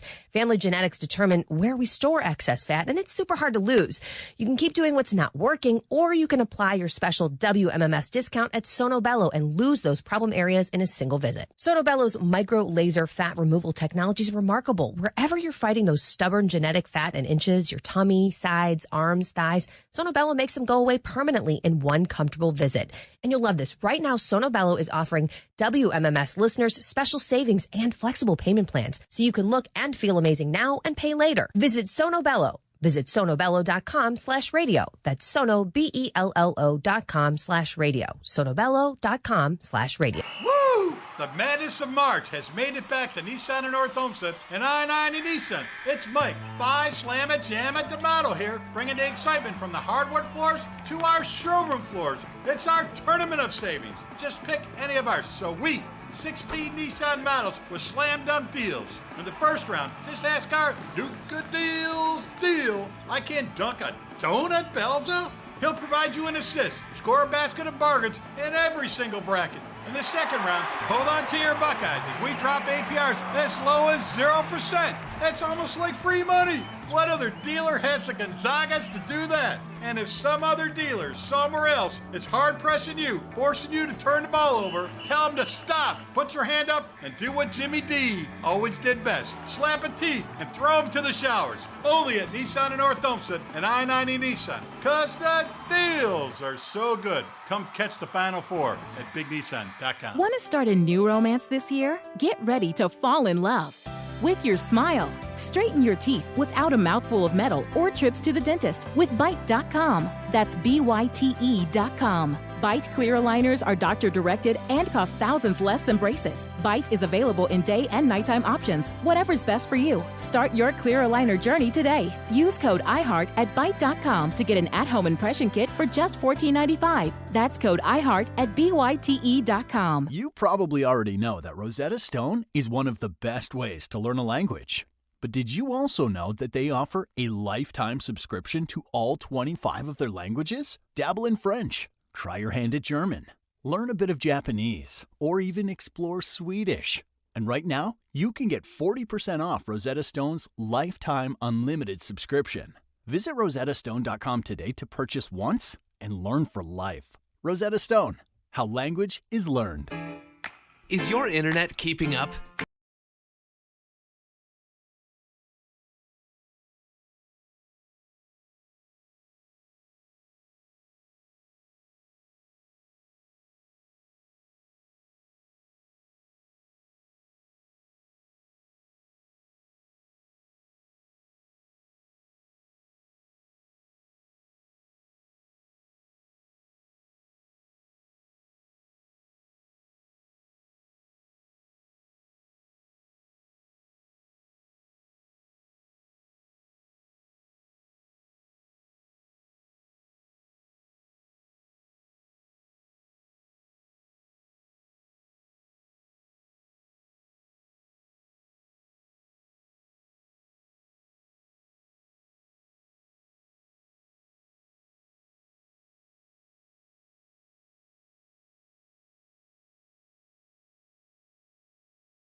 Cleveland.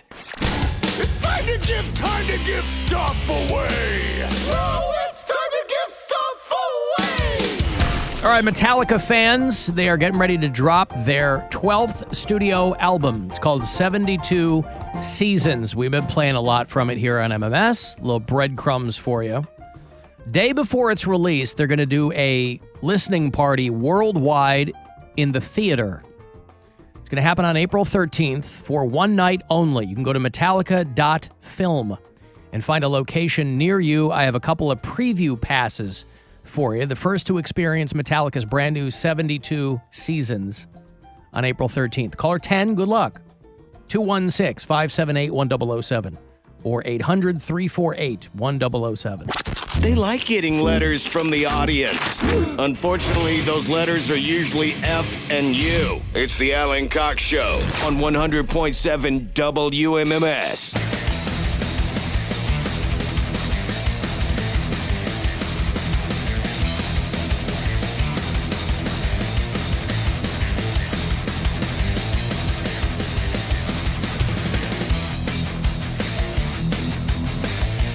This is the title cut. We've been playing it a lot today. I know Stansbury played it before we got on today. I'll have another couple of passes for you tomorrow around this time. You might have heard that spot for the Power Trip Festival. Make sure that you try to win one of those trips because we've got them. That feels like an old school Monsters of Rock type thing. It's like AC/DC and Metallica and GNR and out there in the Coachella Valley. This fall. And Ozzy, who, has Parkinson's and said, I'm not going to tour anymore. But once the itch gets you, you've been doing it for however friggin' long he's been doing it. It's got its hooks in you. And so he's like, I'm not doing this thing anymore. And he goes, yeah, I guess I will. It's a flip of the coin, really, when one of these kind of longtime artists says, we're done. This is it. And then you give them a couple of years, and they either come back or they don't. Sharon put out a statement saying, Ozzy's back and better than ever, which is probably 50% true. But I don't care if he's up there reading the teleprompter. What do I care? He's living his life. He's having fun. But Ozzy, part of the big Power Trip Festival this fall. Go to WMMS.com. I think there's some info on winning one of those trips there for you. Guardians play the Mariners in Seattle tonight. That is a 10-10 first pitch. It is the first of 4 against the Mariners in Seattle. There's a 9:40 game on Saturday, which will preempt 2 hours to midnight, our new metal show here on MMS. Corey Roddick and Pat Butler and I do a couple hours of metal every Saturday night. That starts at 10, but we'll get preempted by the Guardians game this Saturday night, so we will do it again for you next Saturday night. And then I'll fly out to Phoenix the very next day. Oh, what a weekend. Mary and I will be hanging out for 8, 9, 10 days probably. Mm-hmm. It's our annual, it's our inaugural. Annual. Cox Santora Bailey family vacation. Yeah. It's going to be a good time. That'll be nice. Wait. Yeah. Inaugural.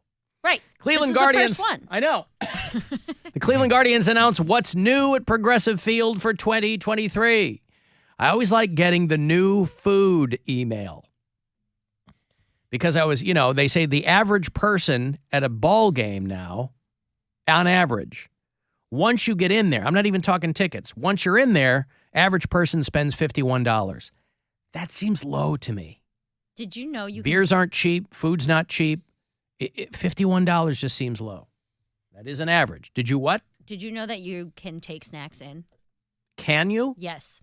You can't of a certain kind? You can't take a cooler, but you can take like chips, sandwiches, everything like that. You're allowed to take in one bag per I don't know if it's per person or per family or whatever.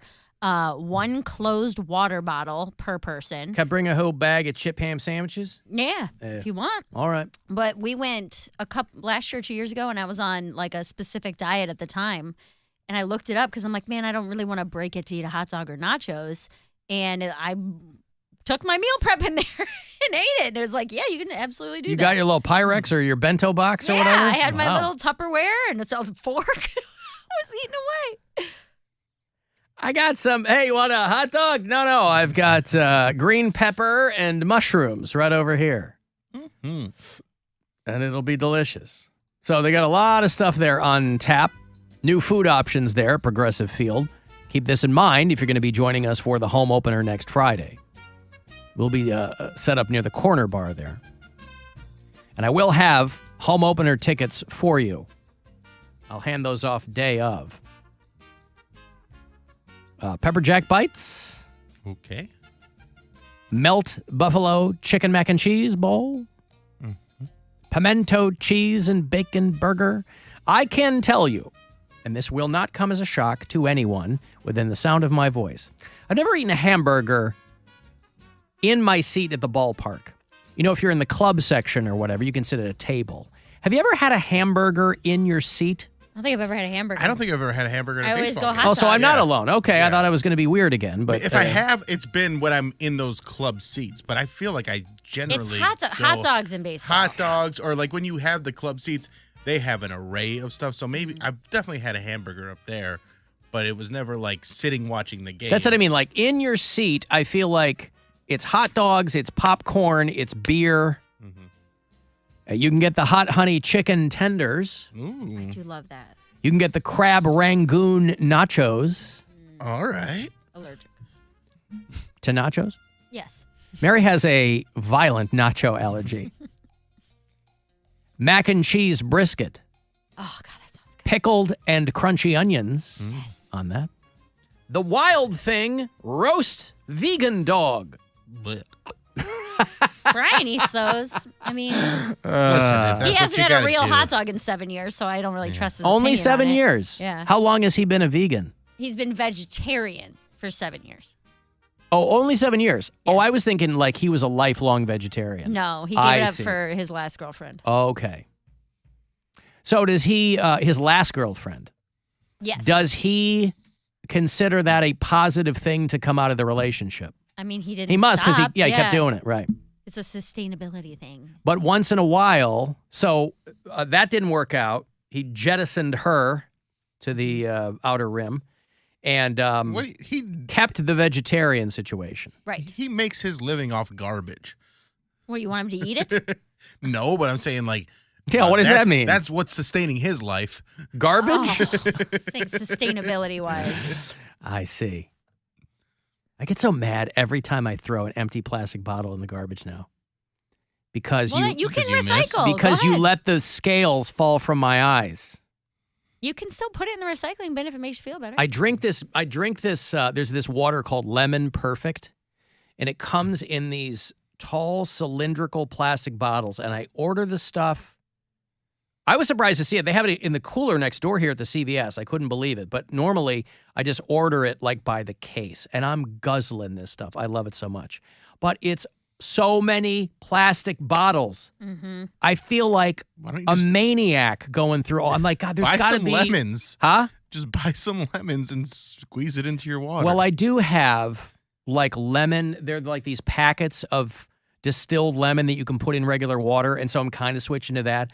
But God, I love Lemon Perfect. It's so good. But why not just cut a lemon? What am I, cutting lemons all day long? What I mean, because it takes like 15 seconds. But they get old and gross in your water. In like you can't. Week. No, but if you just at the end of the day, squeeze the juice in there, you don't have to put the rind put the lemon in there. in there. Anyway, these come in flavors. They're like dragon, passion fruit, whatever. Oh, they're delicious. There's no sugar. There's no nothing, right? But they're so good. And but I just feel like. I feel like a war criminal with so many empty plastic bottles. And I do. I throw them in the recycling. But now I feel like a dope every time I do. Because you know. Because it doesn't matter. The truth. I know the truth. And that's all I ever want. That vegan dog has got Flamin' Hot Cheetos on it. This is the one that you can get at the Happy Dog. Ooh. And then the ramen noodle bowl. For people who like pho. Nope, pho and ramen are different. Oh, I'm sorry. Pho is plants in broth. There's also noodles Pho and is meat. the panic attack Ramen is. I'm not going back to the panic attack. All right, I'm done with the panic attacks. I had someone message me on Instagram. Was like, God, when are you gonna go on the road again? You're so depressing. No one likes listening to you. I was like, I'm out tomorrow, baby, just for you. Well, and everybody's telling me I'm an a-hole, so whatever. Yeah. Well, you're both wrong. So, yeah, all kinds of new, fun things there at Progressive Field this season.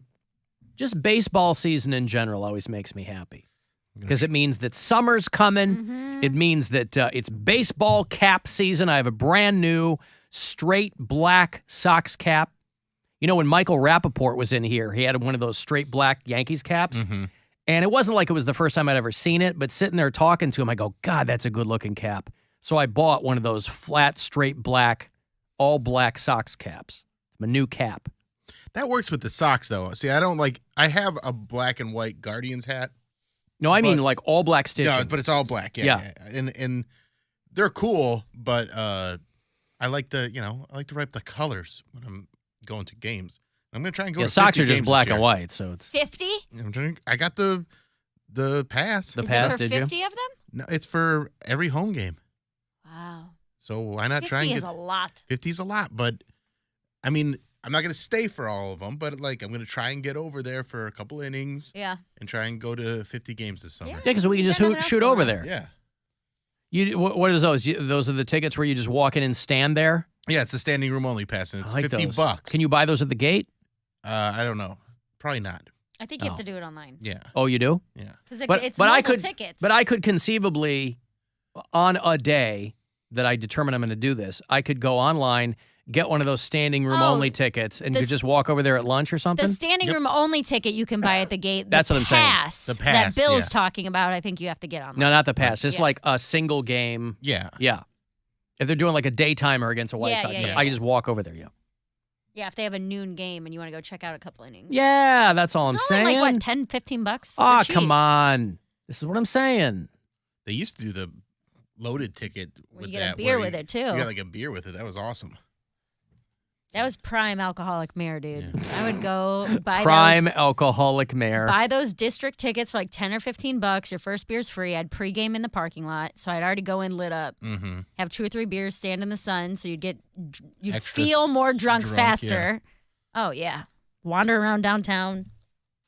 Yeah, it's cool because they already load the ballpark app with all your upcoming games.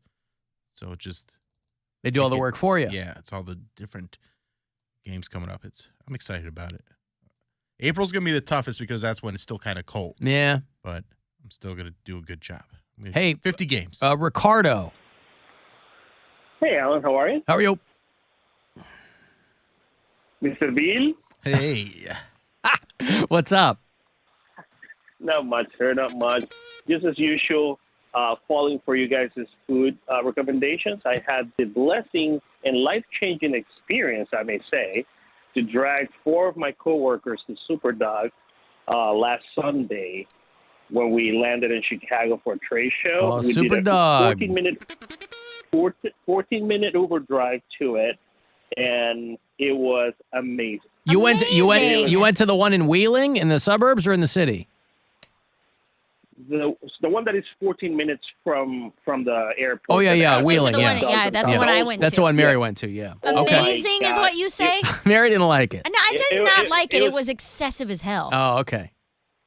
Well, it was perfect to say the least. And unfortunately, their dining room is closed, so we had to sit outside. So with carry-ons and all, but it was delicious. I usually took 2 more to the hotel for other coworkers. Oh, that's what I'm saying. And an hour later, there were like we all that's a destination now. We go to Chicago 2 to 3 times a year, and it was amazing. I mean, the pickled tomatoes with the peppers. So good. I did really enjoy the pickle on there more than I thought I would. And and Superdog has those crinkle fries still. Oh, but yes, exactly. Yeah, so you have to dig some fries out and then wrestle the hot dog out. It's an experience. Man. Ricardo was out there wrestling with his wiener with his coworkers. It was a banner day for him. Yeah. So were there people in your group that were less than thrilled than you were? They were kind of nonplussed about the whole thing. No, so it's four of us, but I don't know how to count, so I ordered five. I took two, so three of us there present, one guy at the Hilton downtown. By the time we got there, he walked around and said, hey, who wants a dog? The person who got it probably got it an hour and a half later, so the fries were soggy at that point. Mm-hmm. But even with the soggy fries, she said that it was outstanding. She's from North Carolina. There's a big 3D printing symposium thing that they have in Chicago every year. But dude, it was amazing. And just thank you very much, guys. I'll tell you what. Thank you, Ricardo. You know as well as I do, nothing compliments a symposium better than a hot dog. Yes, quite thank you, guys. All right, thank you. Here's Ricardo. Thank you. Checking out Superdog at Mary's and my recommendation.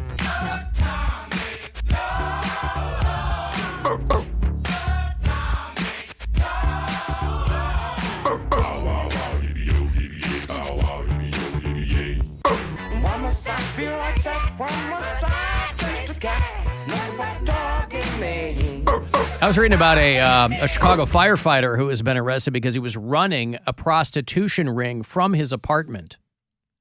So where's he supposed to do it? And I didn't.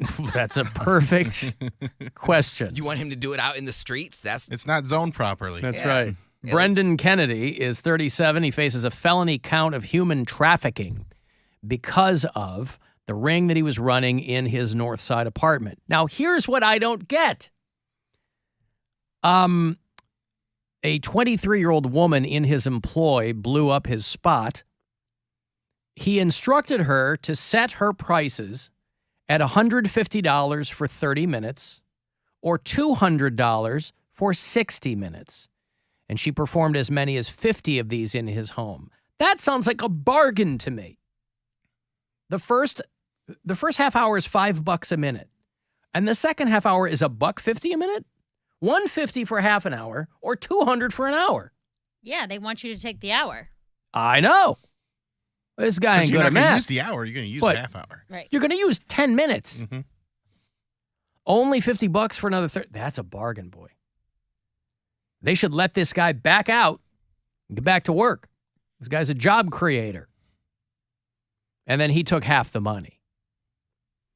And he was, listen, he was trying to get the word out. He was buying ads on adult websites. Oh, boy. Okay, He, and it would call a phone number that would direct people to his house. The reason he's in extra special trouble is because his apartment was within 1,000 feet of a school. I guess he didn't think that far into it. He's only been with the Chicago Fire Department for 3 years. And they're looking into this. So maybe he became a firefighter after his last hustle didn't work out properly. I don't know. I'm going to have those Outlaw Music Festival tickets for you. Willie Nelson is turning 90 in a few weeks, and he's taking some friends on the road. We will get him and John Fogerty and some other acts out there at Blossom. So if that's your vibe, I'll have a couple tickets for you coming back. 35192 if you want to text for anything else. And you can also get to us at AlanCoxShow.com. It's the Alan Cox Show. On our free iHeartRadio app and your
And a variety of ice creams.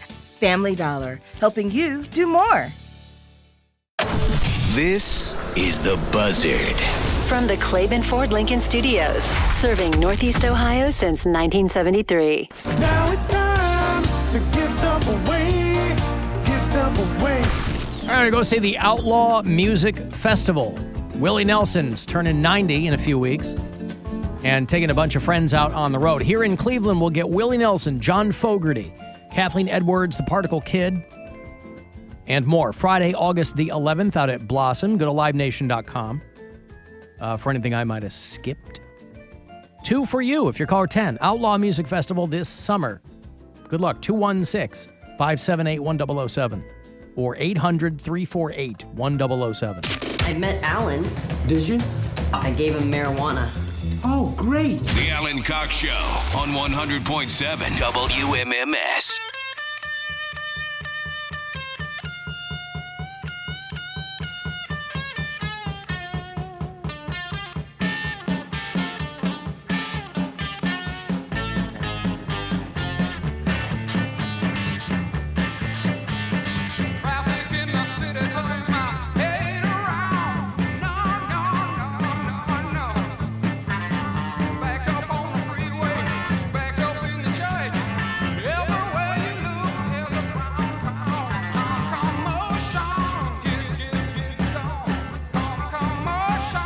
Want to send me a text, 35192, AlanCoxShow.com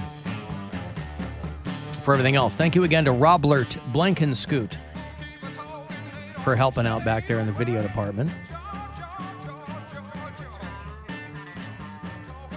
Alan, speaking of bringing food into Progressive Field, I went to a game last year, and the people next to me were eating full bowls from Chipotle. Yeah. You probably can't bring that in. It's going to go in someone's oversized purse. But they check purses and stuff too. No, you can bring food in. I don't think they want you to know that. It's like hidden. What? It's the most poorly kept secret in Cleveland. Well, it's like on there. Can you bring in like a foot long from Subway? Yeah, dude. I brought in food that I made at home. A full bag of chips. Well, chips. But you can't do that at the movies. They're trying to sell stuff too. Baseball's not the movies. No, but they have restaurants that are trying to sell food. Yeah. It's on their website. When you look it up, like, can you take food into Progressive Field? It's like in the, it's not hidden, but it's like you have to go looking for it, you know? Alan, you are an asshole, but I like assholes. There it is. Well, thank you, sir or madam. I don't know that the two of those are connected, but okay. All it says is entry to the ballpark, small single-serving juice boxes, 1 20-ounce or less factory-sealed bottle of water per person, and food items can be brought into the ballpark. So it doesn't even say. Factory-sealed as opposed to you sealing it on your own? Yeah, so that way you can't, fill it with vodka and then reseal it, would be my guess. I see. So they would go so far as to check and make sure you didn't seal the bottle. Like you uncap it, I don't fill know. it with the beverage of your choice, Right. recap it, heat the rim of the cap, melt the plastic. They're going to look at, from what I've seen, they're not looking at closely. But you cannot take any of those items into the Suites or Terrace Club. So those are just for the pours. Okay. Well, it's something to think about, something to consider. It is expensive at any ballpark on opening day. I mentioned it before. On average, people spend $51 as soon as they get in there. Now, the Cleveland Guardians are one of your best deals in Major League Baseball. They broke it out team by team. Average ticket cost for a lot of teams, very expensive.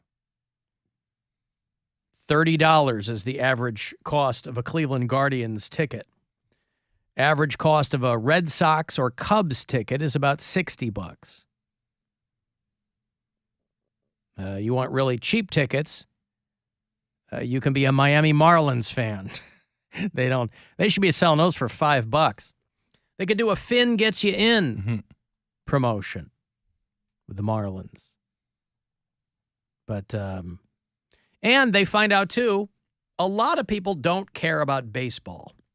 So when they break these out, They're like, yeah, there's only like 14% of people who say they're really, really excited for baseball. They're like, most people, they're like, I don't go to baseball games. And people are, willing to pay a lot extra for booze and things like that. That's where they're spending their money. But the Guardians opening day, home opener, is next Friday. We'll be there, Progressive Field. We'll be live on MMS. I'll have opening day tickets for you.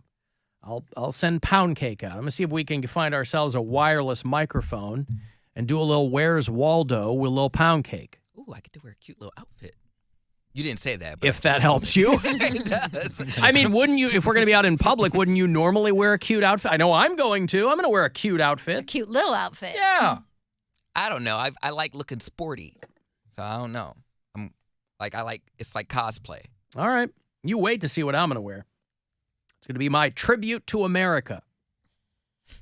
Just a flag that he's cut up with scissors and sewn to be a bikini. You're not far off. Yeah. So that'll be next Friday. We'll be doing that. I saw the Baltimore Ravens posted a tweet yesterday. It said, on this date, 27 years ago, and it was Al Lerner holding up the Ravens sign at a press conference, indicating that the Cleveland Browns were now the Baltimore Ravens. Al Lerner? Is it Al Lerner or is it, what's it, Art Modell? Art Modell. The photo looked like Al Lerner. Al Lerner was the owner of the Browns when they came back. Oh, he was the one that moved them. Well, I knew that. I thought they were both in it when they left. Well, anyway, whoever it is, he's holding up a thing, and of course, all of the Cleveland Browns fans were very, very upset. But you're probably right. It's probably Art Modell. A young Bob Costas explained it to everybody at the time. But for now, let's consider Art Modell. There's no doubt he's in debt. There's also no doubt most of this is his fault. Remember, he bought this franchise for $4 million in the early 60s. It's now worth at least $160 million.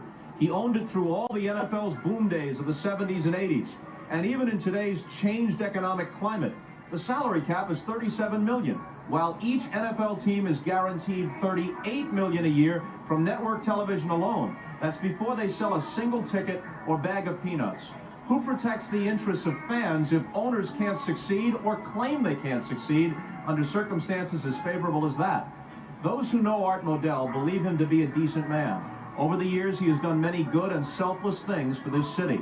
But all of that has been washed away in one monumentally ill-considered act. Mm-hmm.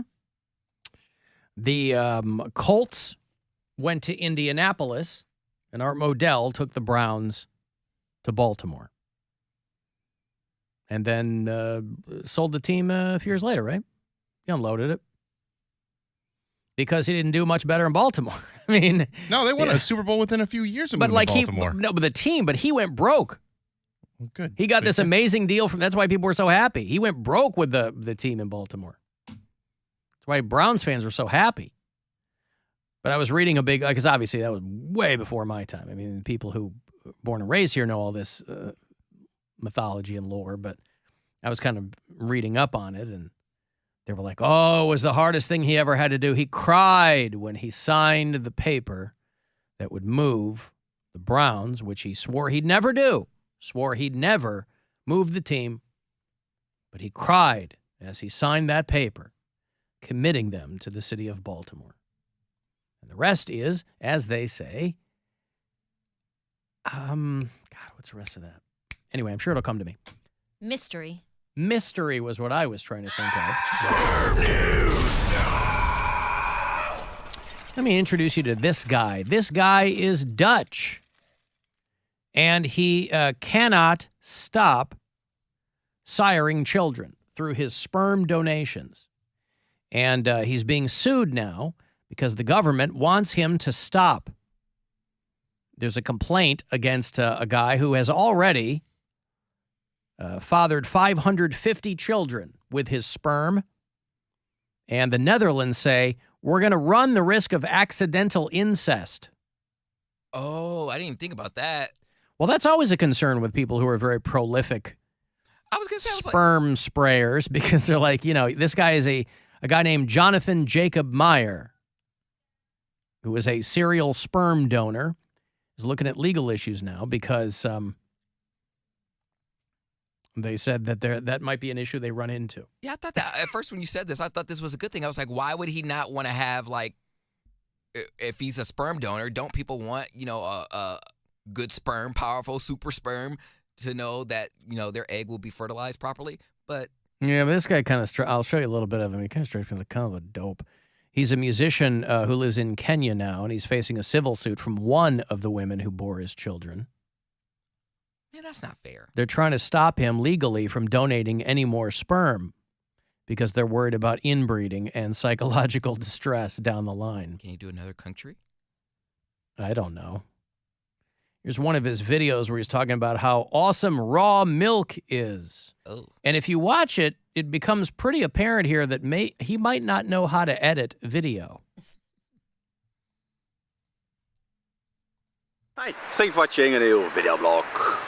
Drinking raw milk is drinking pure life. I love raw milk because it is pure, it is alive. The grass that the cows eat is alive. Then it comes in through their mouths and it goes through their different stomachs, and in every stomach they add some new bacteria. All these bacteria, they will eventually end up in the raw milk. Is that a herpy on his lip?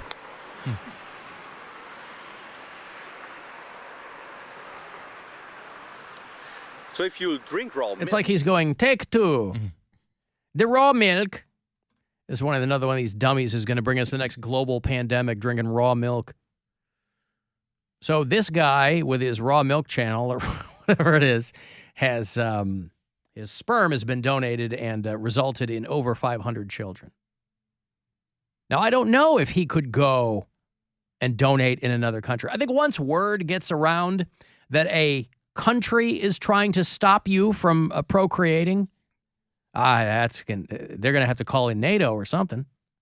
500? I mean, in the Netherlands, by law, you're not allowed to father more than 25 children or impregnate more than a dozen women. So, like, for instance, Nick Cannon could never relocate to the Netherlands. But this guy was donating sperm to clinics all throughout the Netherlands. He was using an alias. So he knew what he was doing. He was lying about the number of kids. And these women are like, if I had known this guy had 100 other kids, I would have never picked this guy. Like, you're not supposed to be able to do that. They refer to him as an obsessive sperm donor. Now, the guys here in the room, we've all been guilty of, I would consider myself an obsessive sperm releaser. But a donor, I mean, I guess you're always donating it to someone or something. You know, when you're a young man, you're donating it to a Kleenex. And then if you're fortunate enough to find a young woman, maybe you donate some to her. But this guy has been put on a Dutch blacklist. But he's hell-bent on still doing it. This guy cannot stop.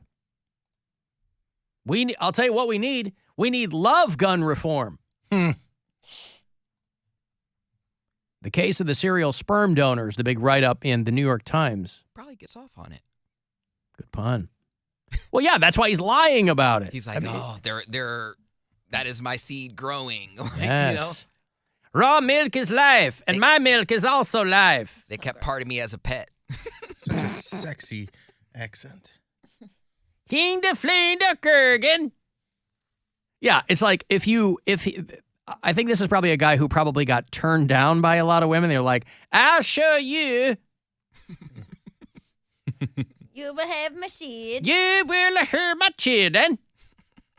I'll be drinking raw milk the whole time. And nothing you can divert it. A YouTube channel where he talks about drinking raw milk, refusing to eat fake meat, and the overpopulation myth. Ah, yes, the overpopulation myth. Overpopulation is really one of the biggest myths that people believe in nowadays. If you watch scientific programs, if you read scientific magazines, if you listen to the news, mainstream news, You might think that the world is exploding with people, that there's an overpopulation problem, and we really have to reduce the world population. Of course, this is just a myth. And quite the opposite is happening. By the way, if We're you're not watching this, I hope having it's not an lost on you that from the neck down, this guy is dressed like your Aunt Sylvia. He's got like, what is he wearing? He's got long blonde hair. So if you just take his face out of it, he looks like your Aunt Sylvia. I had an Aunt Sylvia. Oh, yeah? Mm-hmm. Did she believe in raw milk? I don't know. She was super Italian. Great cook. Super Italian. She's dead now. Oh. Did she ever make it over to the east side, Little Italy, like Poundcake? No, she was too afraid to go to the east side. Oh, okay. Well, you can get there by back roads. You get there just by going to East 9th. Well, you can't get to Little Italy by going to East 9th. But you go to the east side. Yeah, but her aunt was super Italian. So make an Italian restaurant. Crazy Italian. And she's passed away since? Yeah, she was real old. She was my great aunt. She was my grandpa's sister. What was his point about? She's great. She's super. Wow. Enough, Mary. I know. I love her. Sorry. get it. I just miss God. her, you know? What was this dude's point about the overpopulation? It's all a myth. But, It's all murder.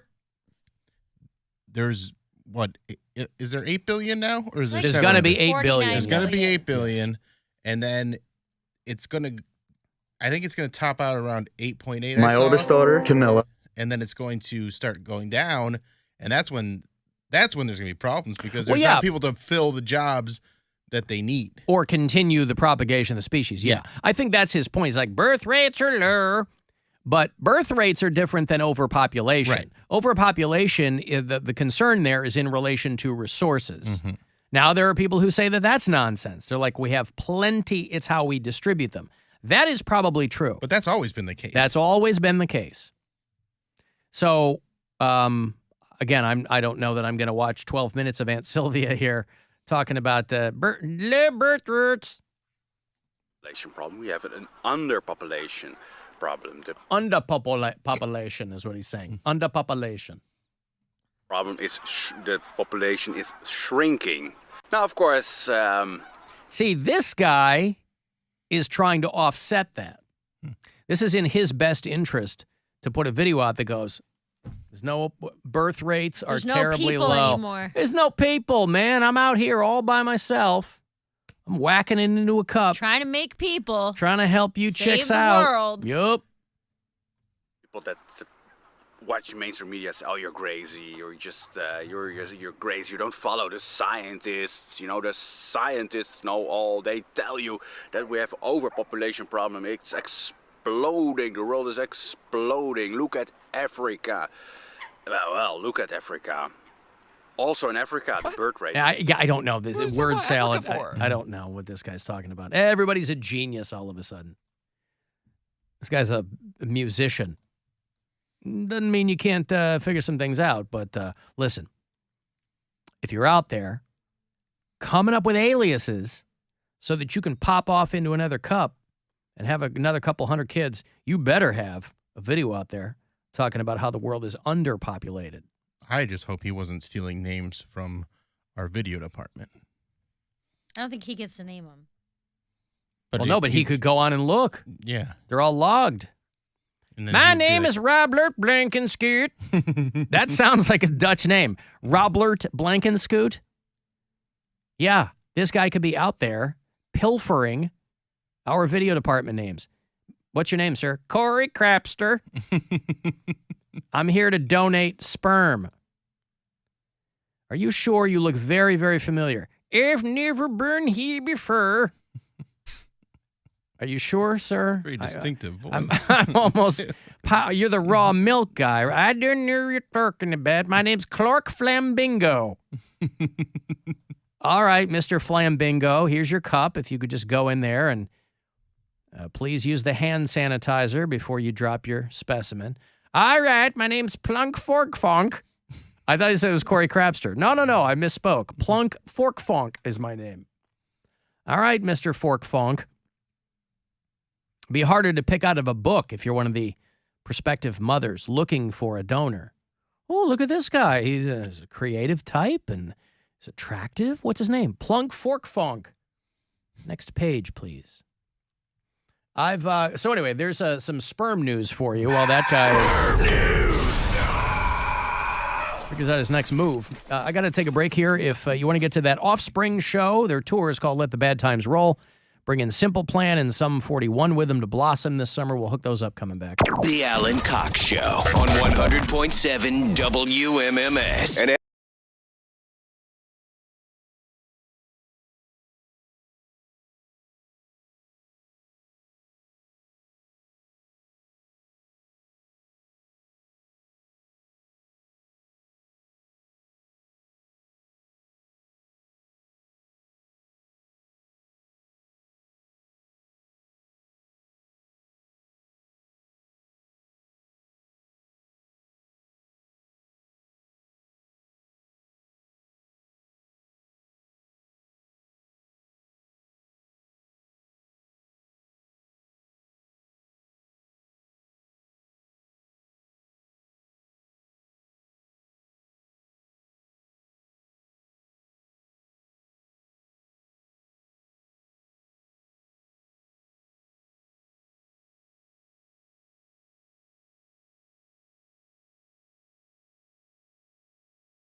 is absolutely free, can be done by yourself, and yet no one ever mentions it. It's the Alan Cox Show on the Buzzard. WMMS.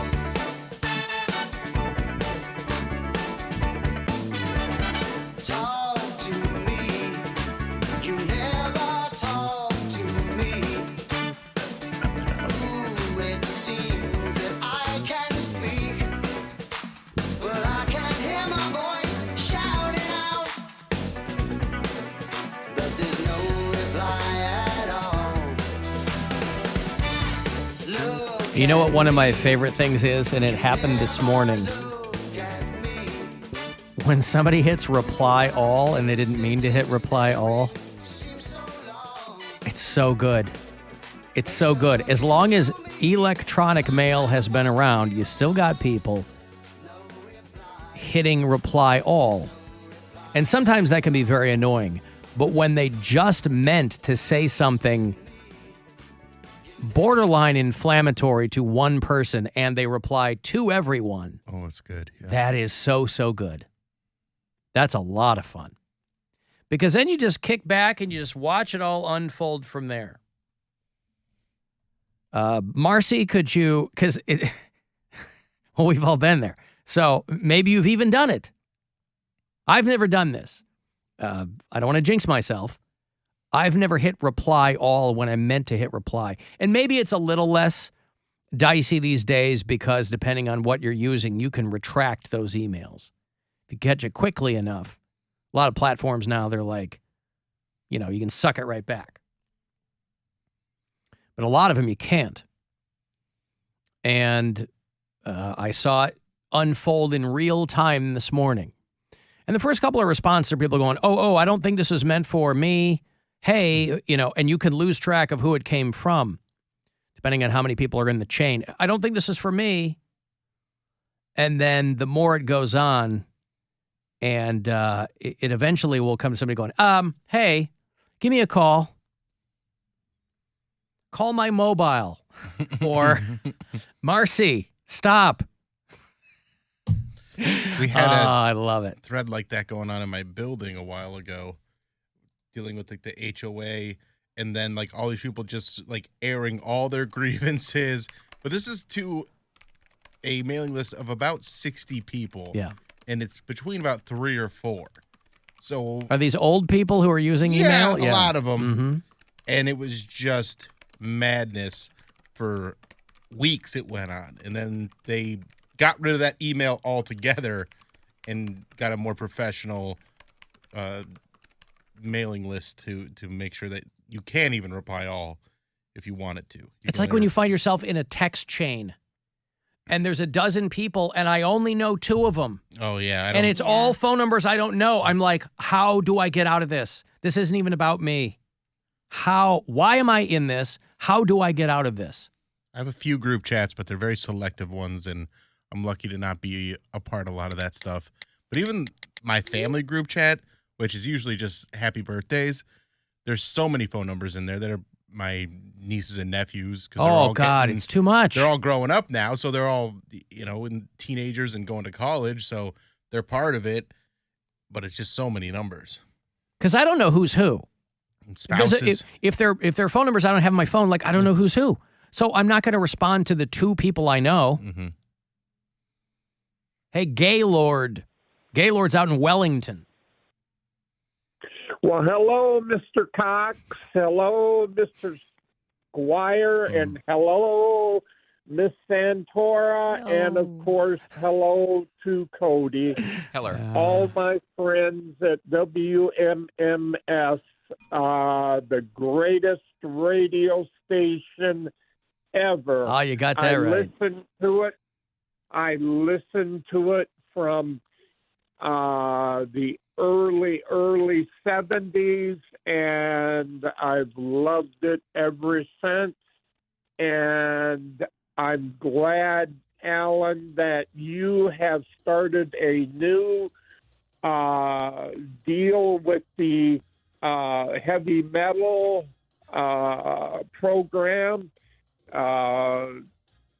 I have yet to have the chance to listen to it, but I intend to.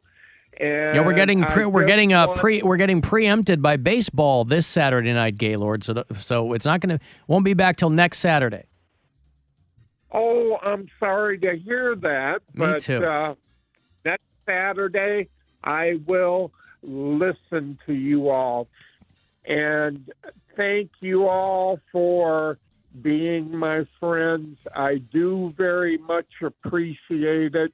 I don't mean to be chewing on all your ears. I love you all.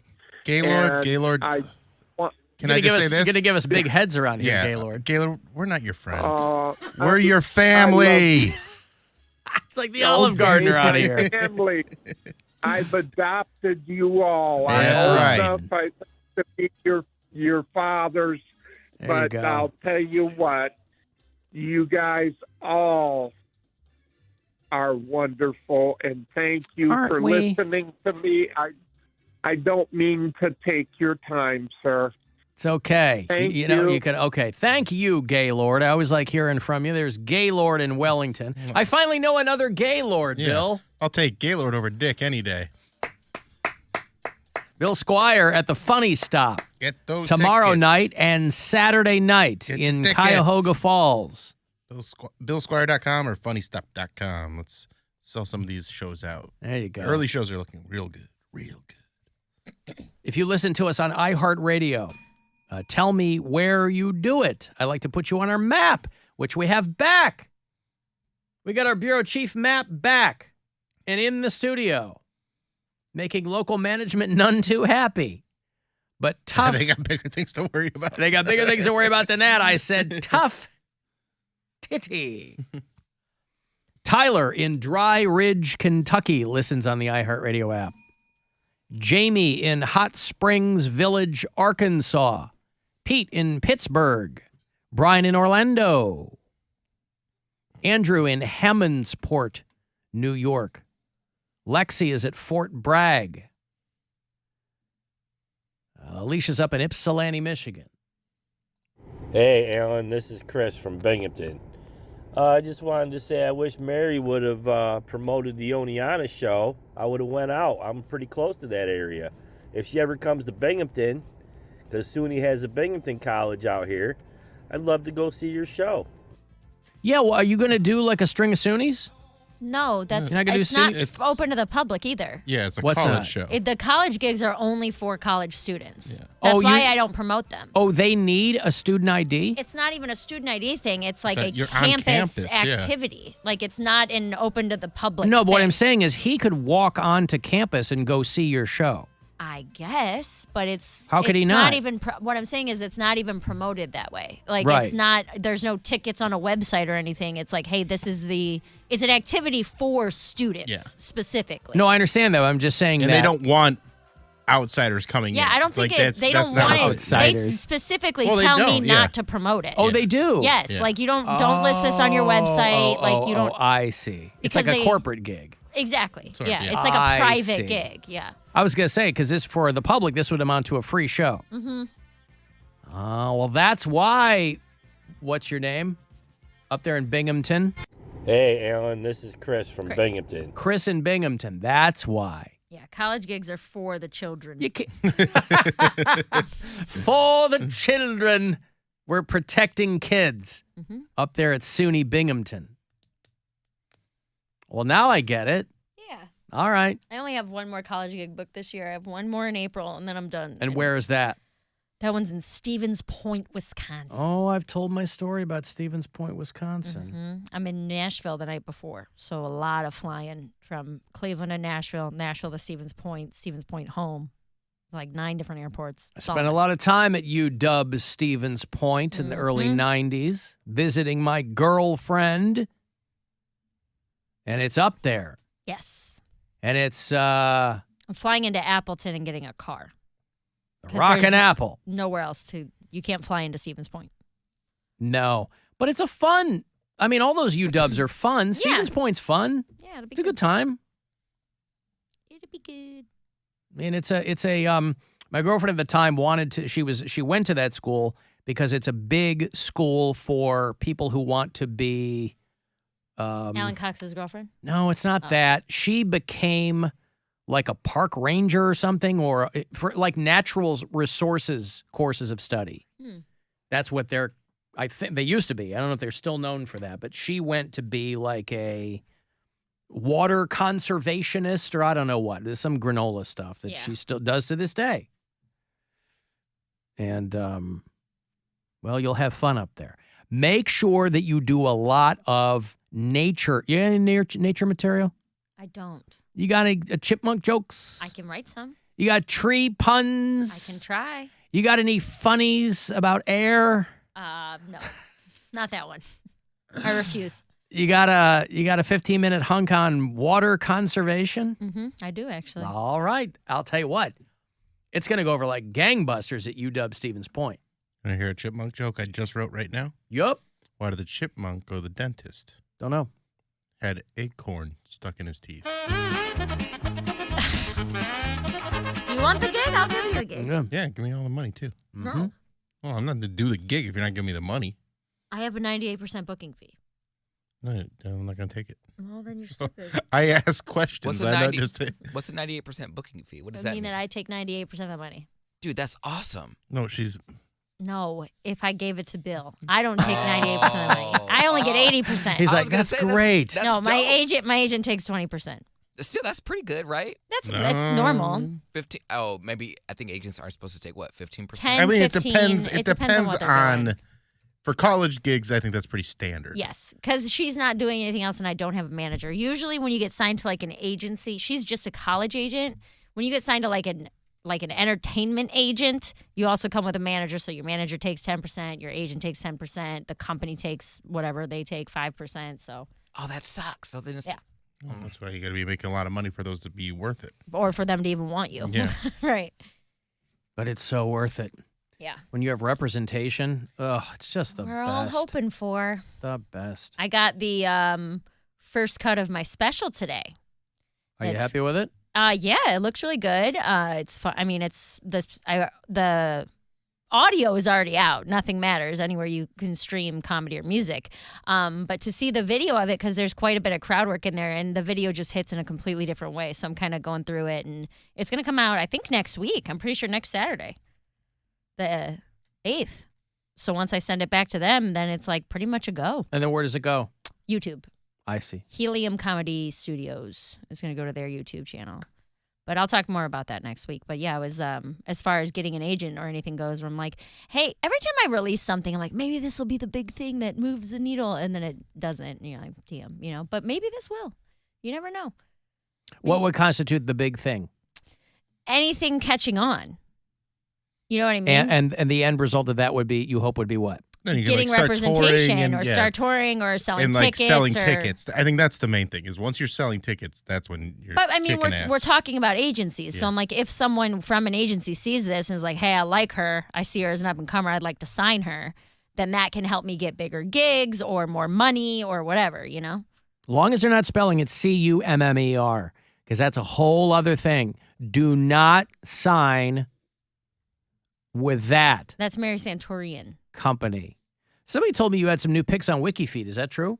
I didn't put them up there. I signed into WikiFeed yesterday for the first time in forever.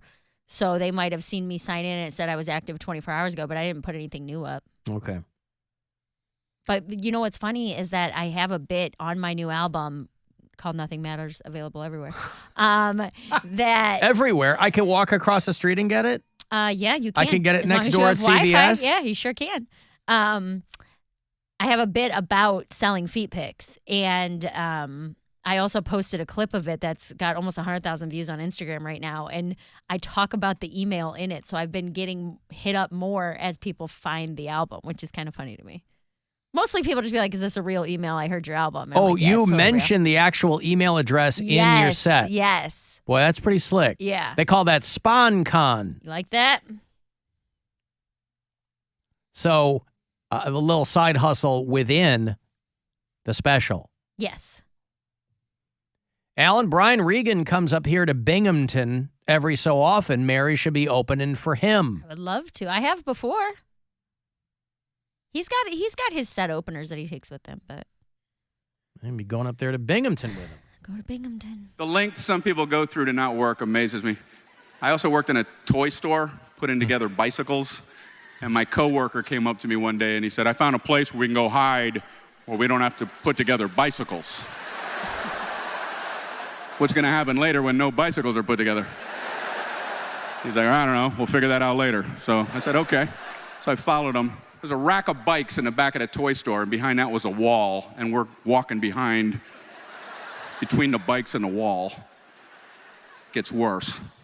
There's a hole in the drywall in the wall, and he crawls into the hole and says, follow me, So like Alice in Wonderland, so he starts shimmying that way, and I'm following him. We get about 8 feet in, and we're both just standing there. And he says, beats working, huh?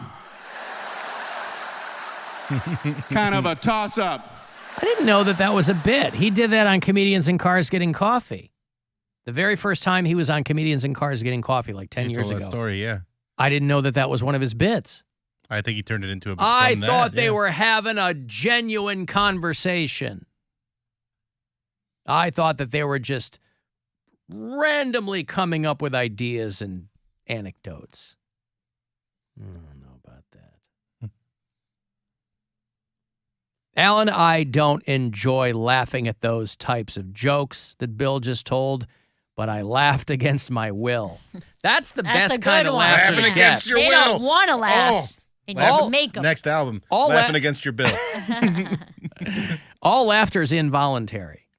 And when it's against your will, not that it just kind of it came out of you, but against your will. You don't want to laugh. That you're angry at yourself for doing it. That's the best. I'm angry at myself for thinking of it. Right. So we're on the same page. Well, it was all in service of trying to add some natural resources material to Mary's upcoming gig. It was in service of the joke. He's helping. Yes. Well, actually, it was to promote himself to take the gig and all the money. But I said I have a nice. No, I don't think he's performing anywhere soon. Oh, actually, I'm going to be headlining the Funny Stop this weekend. That's March 31st and April 1st. You can get tickets at funnystop.com. And for all my other dates, billsquire.com. Uh-huh. I keep it local, though. I like to keep things very regional, saturate the market, really just fill everybody up with Bill. He likes to leave you saturated, ladies, if you come to a Bill Squire show. And you guys, too. Don't knock it till you try it. I got a break. Want to send a text? 35192 to do that. I'll have those Mudvayne tickets for you. They're coming back through. I think it's their first headlining run in a while. I think they did Incarceration maybe not long ago, but I think their first headlining run in a while. With Butcher Babies and Nonpoint and Guar and Coal Chamber. All those bands. Oh, what a time. We'll do those coming back. From the Universal Windows Direct Weather Center, WMMS Weather. Tonight, partly cloudy, a low in the upper 30s. On Friday, showers and breezy. Friday's high upper 50s. Saturday, showers and thunderstorms, high again, upper 50s. This report is sponsored by the Ken Ganley Auto Group. Score big with a winning deal at the Ken Ganley Auto Group. #1 in Ohio with over 6,000 new and used. Online at KenGanleyAuto.com. Tell them McKinsey sent you. Ken Ganley. We drive Ohio. The Louisiana Swamplands. Out here, you're either lunch or you're enjoying it. Make sure you end up on top with the all-powerful lineup of Kia SUVs, like the Telluride, Sportage, and Sorrento, equipped with available all-wheel drive, higher ground clearance, and the interior capacity to bring everything you need, so you'll always remain more than a gator's length ahead. Lease a new 2023 Sportage LX for $279 a month for 36 months with $34.99 due at signing for well-qualified lessees. Kia. Movement that inspires. Call 800-3334-KIA for details. Always drive safely. New 2023 Sportage LX 2.5-liter GDI 8AT FWD excludes hybrid PHEV, $27,615 MSRP. MSRP includes destination handling and excludes taxes, title, license fees, options, and retailer charges. Actual prices set by dealer and may vary. Subject to credit approval by Kia Finance, KF through KF to well-qualified lessees. Lessee is responsible for insurance, maintenance, repairs, 20 cents per mile over 10,000 miles a year in excess wear. Subject to vehicle availability and dealer participation. Offers may not be combined except where specified. Must take delivery by 4/3/23. Limited inventory available. See Kia retailer for available stock. Hey there, it's Alan for Window Nation. You know what? This is the time of the year where you think you're starting to get away from winter for good, and we are. You also feel like you're starting to get a handle on summer, which, who knows? If you thought at all about having new windows put in your home, quite frankly, if your home is 20 years or older, Window Nation has an amazing offer for you. You can get 0% financing for the life of your loan for 5 years. You pay no interest on brand new windows from Window Nation. They will give you 2 free ones, by the way, for every 2 you buy. If you get that in-home consultation, set it up, they come out, you see them kind of tell you how everything is going to go down. You can get in that running for that trip or 2 to Florida, too. WindowNation.com is a great place to start. If you want to call, make sure you give them my name, 866-90-NATION. There's a federal tax credit up to $500 in the mix there, too. So think about that. You're managing your energy bills year-round a lot more easily as well. And they just look awesome, too. No shortage of styles or sizes to fit your home. 2 free windows right now from Window Nation for every 2 you buy, and no interest at all for 5 years. 866-90-NATION. Say Alan Cox told me all about it, or go to windownation.com. I always wanted to learn Spanish, but I never thought I'd have the time. Then I discovered Babbel. Babbel's lessons are fun. They only take like 10 or 15 minutes, and in 3 weeks, presto, you're starting to speak another language. Like magic. I love that Babbel's lessons aren't just robots talking. They're voiced by native speakers, so you get the pronunciation just right. And they're designed by real language teachers, so you learn how to have real-world conversations, things you'll actually use. It's incredible. After using Babbel, I'm ready to start having real conversations in French. There's all kinds of ways to learn. Use Babbel's podcasts or games or videos. You can even join live classes with a language teacher. If you want to learn a language, there's no faster, easier, better way than Babbel. Babbel. Babbel. Babbel, évidemment. Go to Babbel.com to try for free. That's Babbel.com. Babbel.com. It's tournament time in college hoops. Make the BetPark Sportsbook app your go-to for all the tournament action. Live in-game betting, parlays, props, and more. Right now, new users bet $10 and get $125 in sportsbook bonus if your first bet wins. Make a BetPark's futures wager on what team will win it all. Download the BetPark Sportsbook app now. Gambling problem? Call 1-800-GAMBLER. Must be 21 and located in Pennsylvania, New Jersey, or Ohio. New users and winning bets only. Terms and conditions apply. Sports bonus bet must be wagered once. See website for details. In Ohio, offered by Parks Interactive Ohio, Inc. The LASIK Vision Institute wants to know, what big expenses do you have coming up? The mechanic said I really need new tires. Our water heater busted. Cooper has to have surgery. Again. No matter what you have going on, you can still afford LASIK. Really? At the LASIK Vision Institute, LASIK's all we do, so we can provide amazing pricing and discounts that others just can't. Okay, but what I really can't afford is a long recovery. LASIK only takes minutes, and most patients are back to normal activities the next day. Wow. The LASIK Vision Institute can give you new vision without getting in the way of your life. So take advantage of our special offer now. The LASIK Vision Institute is offering 20% off their Wavelight laser when treated in April. That can be over $900 off when treating both eyes, plus guaranteed financing. So book your free consultation with the experts in LASIK and visit LASIK.com now. That's LASIK.com. Amazing vision, amazing price. Must mention this promotion and be treated in April of 2023 to qualify. 20% off standard price of procedure. Cannot be combined with any other offers. See details at LASIK.com. There's a place where spring break is even spring breakier. Dave & Buster's. Where there aren't just nachos, there's lasers too. Dave & Buster's. And not just jet skis, but jet ski racing games, space games, action games, and even virtual reality. Dave & Buster's. And in this reality, it's the spring break.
Jenna's killing it with her band out there.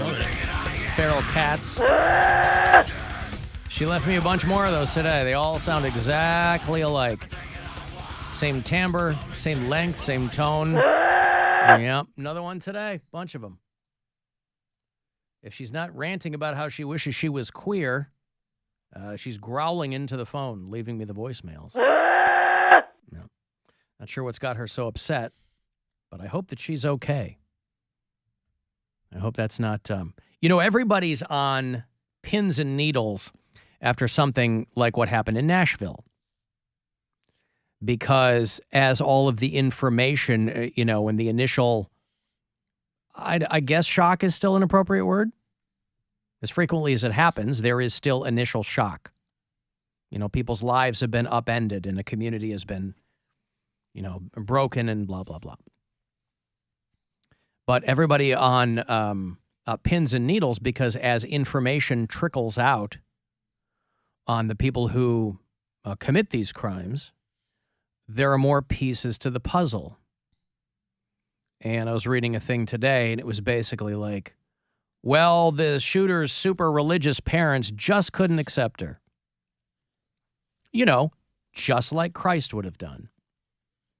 And so this was a Christian school that this girl shot up, and she went in to kill the pastor that she had been having therapy sessions with. I guess she didn't think he did a good enough job. I don't know. Anyway, he was out that day, so his daughter is one of the kids she killed. Ooh. Now, I don't know if that's coincidental. Worst coincidence in history, most tragic coincidence, or if she sought this kid out. But she was clearly, first of all, if you're the guy, I don't know how you even ever get around this, but a lot more of these puzzle pieces fall into place. And, of course, right-wingers want to turn it into a trans thing. This is Christmas in March for right-wingers because they can completely ignore the gun thing, which is not weird. That's what always happens anyway. Can we call it the holiday season in March? The holiday season. No, we're saying Christmas again, Bill. War on Christmas. I want to keep that going.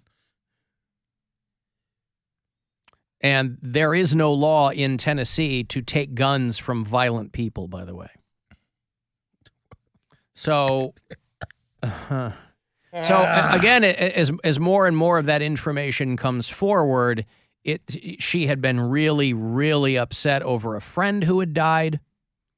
Combine that with her parents not accepting her being gay, but coming out to them as a trans person. And again, it doesn't explain any of it away, but those are puzzle pieces that kind of dribble out and allow you to see a fuller picture of what was going on beyond what initially, we just get a fire hose of information. Everybody's seen the video of that rep from Knoxville who was asked about what we could do. And he goes, well, we can't fix it. And they were like, well, how about your own daughter? How do you protect her? Well, we homeschool my kids. It doesn't affect him, so he doesn't care. But his message is, give up. That seems to be his message. Well, we can't do anything about it. An elected official who is elected to do things about things. And his message is give up, I guess. Oof. Just like a real patriot. Usually, if you see political ads, politicians go for, I'll fight for you. Or, okay, I gave up when things got inconvenient. That'll probably look great in a TV ad, too. Sports teams do it, right? We don't quit. Chambers of Commerce. The people in this town are tough, and we don't give up. They do it in Cleveland. Yeah. You're tough. We don't quit when it gets tough. Defend the land. Truck commercials. Yeah, we never quit. Not this guy. He's like, give up. Nothing we can do about it. He's not alone, obviously. So more information comes out, and it's all just awful and terrible and sad. And it seems like their solution is always more Jesus which, as I just alluded to, clearly is not working out great. Because the thought is, well, we can't do anything here. Let's just keep praying for miracles that will never happen. It's like an answer that a child would give you. Extraordinarily juvenile answer. But, I mean, more Jesus doesn't seem to be the solution. I mean, I know for them it is, because if it involves ostracizing people, that's their favorite part. That doesn't seem to be what was intended when people go, we need more Jesus. One rep in Florida said that dead kids can't read, so it's insane to focus on banning books in Florida. I mean, a kid who gets murdered can't go to a drag brunch, so there's probably some high fives on that side of the aisle. So, yeah, I don't know. It's very, very sad and creepy and gross. People keep sending me all these articles, and I'm never quite sure what their intention is, if they're trying to tell me that they disagree with me or they agree with me. It's all very, very vague. You know, the state of Kentucky, they have a Democratic, believe it or not, they have a Democratic governor, a guy named Andy Beshear. But the legislature there, as is the case in a lot of states, Kentucky is a very red state, but they have a Democratic governor. And your hands are kind of tied in that situation because the legislature is Republican. And so they essentially wanted to push through this heavy-duty anti-trans bill. It would have been the most stringent anti-trans bill in the entire country. And he vetoed it. Democratic governor of Kentucky vetoed it. He said that this is going to lead to an increase in youth suicide. A lot of kids are going to take their own lives. And Republicans in Kentucky don't care, so they overrode the veto. And that will become law in Kentucky. So when faced with a law of this nature, could spur a lot of people to take their own lives. Young people don't care. Because if you see certain people as freaks, which they do, or not as people, you don't care. So it's not about protecting kids. Never was. They don't give a soft, wet turd about kids. Because the legislature, one guy said, if it saves just one life, it'll be worth this anti-trans legislation. Except that doesn't go for anything else, boy. It's so. Hey, could we regulate guns if it saves one life? Nope. No, freedom. Could we wear masks if it saves? Nope. No. Could we? Nope. I'm so disgusted. So it's a wild time. You know, we have bureau chiefs in all these states. It's a wild time. We have listeners that agree with this stuff. They agree with this stuff because they don't, like you said, see these people as humans. They don't think they should have rights. They don't think they should do this, and it is disgusting. Well, it's also a very easy target. And if you're on that side of the aisle, you are looking for nothing but easy targets. You are desperate for easy targets because there's no real policy solutions. If you're a Republican, you've completely given up. You know, it used to be like, the economy should do this. That's completely gone. You're looking for simple solutions, and you're looking for minority groups to put the boot to the neck. So, if your job is to try to, or you want to try to make people feel like they're always one step away from having to defend themselves against something, that puts a lot of people in it puts them in a very fearful position, and some people figure that's how they win things. If you're afraid, I win. But for this guy in Tennessee to be like, well, nothing we can do about it. I mean, it's patently false, for one thing. But, that's a guy who is not going to come to any come as a shock to his constituents. There's people who voted for him, and there are people who will vote for him again. So from the outside, to hear somebody say, well, nothing we can do about it. And he's not alone. There's a lot of people who act that way. But boy, it's certainly, for all the people who bitch and moan and piss and whine about what they see their country turning into, you would think it would occur to them, well, I also don't want this country to be full of representatives who just throw their hands in the air. I mean, that doesn't sound very patriotic. But that's essentially what that guy was saying. That and, well, I homeschool my daughter, so that doesn't apply to me. You know, 2 of the adults who were killed in that school were real good friends with the governor of Tennessee. He and his wife were going to have dinner with one of them the next night. Close personal friends of the governor, 2 of the adults who were murdered in that school. And the governor's response was, now is not the time for rage. Which is a very diplomatic comment to make, but he is correct because that time was a long time ago. But I don't know. It's a very, very strange set of circumstances. I know who will make you feel better, though. I know what will make you feel better, and I know who will make you feel better. All right. How would you like to talk to Mary Santorum? Oh, yeah, perfect. Hi. Hello, Alan. This is Mary Santora. Yes, how are you? I'm good. Thank you for asking. I also want to say hello to my favorite comic in the world, Mr. Bill Squire. Hello, Bill. Hello, Mary. How are you?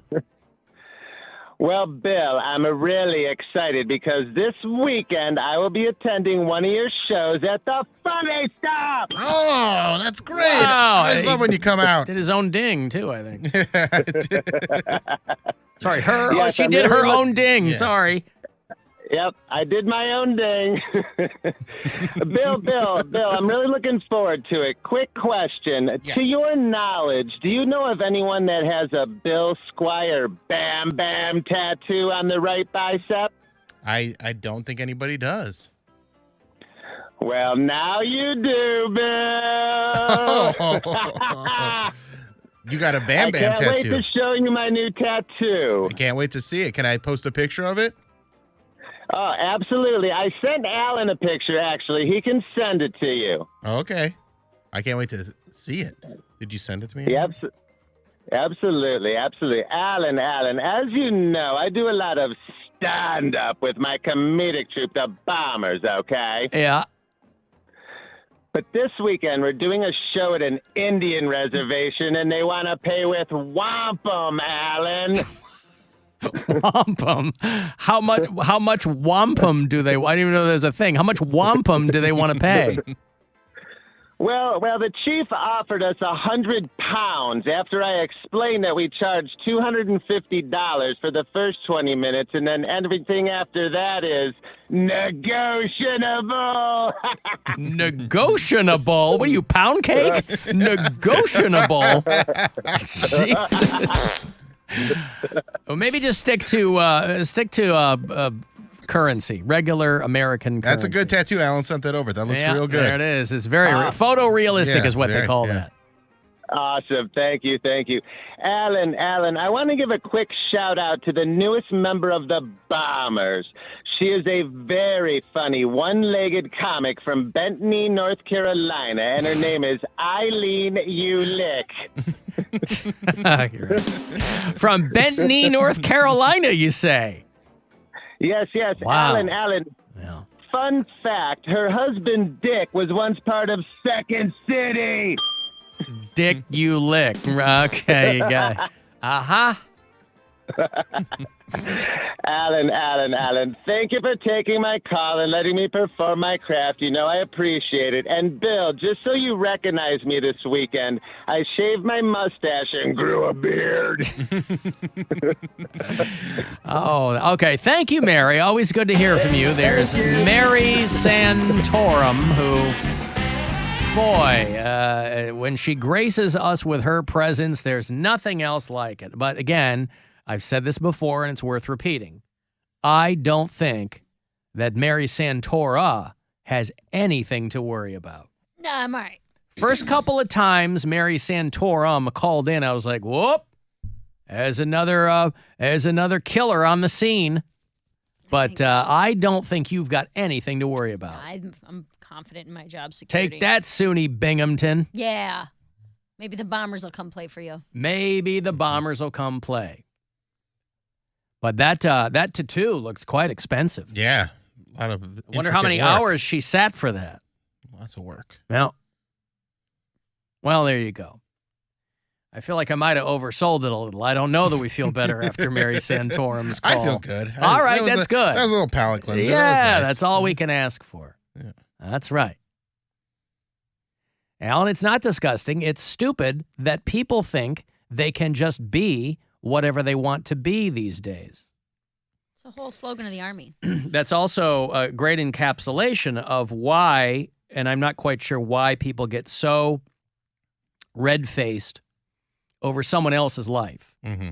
I don't understand that. And also how dare these people think that they can do whatever they want to These do. Free American doesn't people. right doesn't really affect you. It doesn't really, these people, by the way, who want to wipe their ass with the First Amendment, they won't even give a feather touch to the Second. And to this person, there have been ongoing studies about first of all, you have to understand the difference between gender and sex. And there are that's a bridge too far for a lot of people. There's nuanced studies about gender and how people develop, and there are people that develop the genitals of one sex, but then other traits of the other gender. So it's out there. I've shared the stuff before, but you are you're just unwilling to listen to that, and you're unwilling to have empathy for those people and what they've been through. I haven't been through it personally, but seeing what my son went through and seeing what he was able to become because we put him in the right place and went through therapy and had this opportunity, he would have killed himself if we didn't do this stuff. So whatever your bigoted view on this is, it's just hateful and it is disgusting, and you need to show some empathy and love and care for these people because they're not doing anything to hurt you. Well, that's for pussies, though. If you're one of those people that doesn't like empathy, that's you're equating that. That's for pussies. Well, these are the people that are the actual pussies because they're so scared of anything that they don't understand that they just villainize it and hide behind some dog crap opinion and want to. They want people to harm themselves, and then they start making up this stuff about like kids getting reassignment surgery when they're children, and that stuff's not happening. Doesn't happen. It doesn't happen. No. And you guys are just doing so much more harm. There's no doctor anywhere that's just signing off on someone. There are layers and layers and multiple consultations that even go into this before a doctor of any ilk would even consider doing it. I got a voicemail from a guy. He goes, I can't wait to hear all your mental gymnastics when it's not the gun, it's the mental illness. It doesn't require any mental gymnastics on my part. Every mass shooter is mentally ill. There's no question about that. But the vast majority of mentally ill people are also not violent. And if you want to be in this country, you don't have to work really hard at all to get firearms. Real mental gymnastics are for people who think that we're helpless, like that guy in Tennessee, I can't do anything about it, who think we're helpless in the face of an obvious deadly problem. And so if you want to be willfully ignorant, that probably feels pretty sweet. It doesn't solve anything. And this notion that nothing can be done, I don't know where that came from. Don't know where that came from. Certainly doesn't sound, you guys love the flag and all of it. Oh, you love it. Certainly does not sound very American to me. But that's me. I got to take a break. You want to send a text, 35192. AlanCoxShow.com is where you watch, and we'll be back. It's the Alan Cox Show on 100.7 WMMS. And everywhere you go on our free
Basically, you just suck.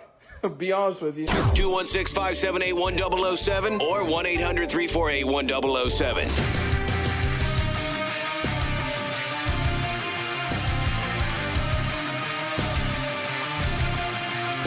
35192. Want to send me a text?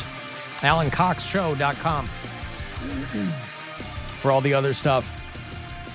Guardians baseball tonight. MLB opening day today. Late start tonight. Guardians are on the West Coast to play the Mariners. First 4 games out there in Seattle. 10:10 tonight is going to be your first pitch. We are being preempted on Saturday night. By we, I mean me and Corey Roddick and Pat Butler. We've been doing a Saturday night metal show at 10 o'clock called 2 Hours to Midnight.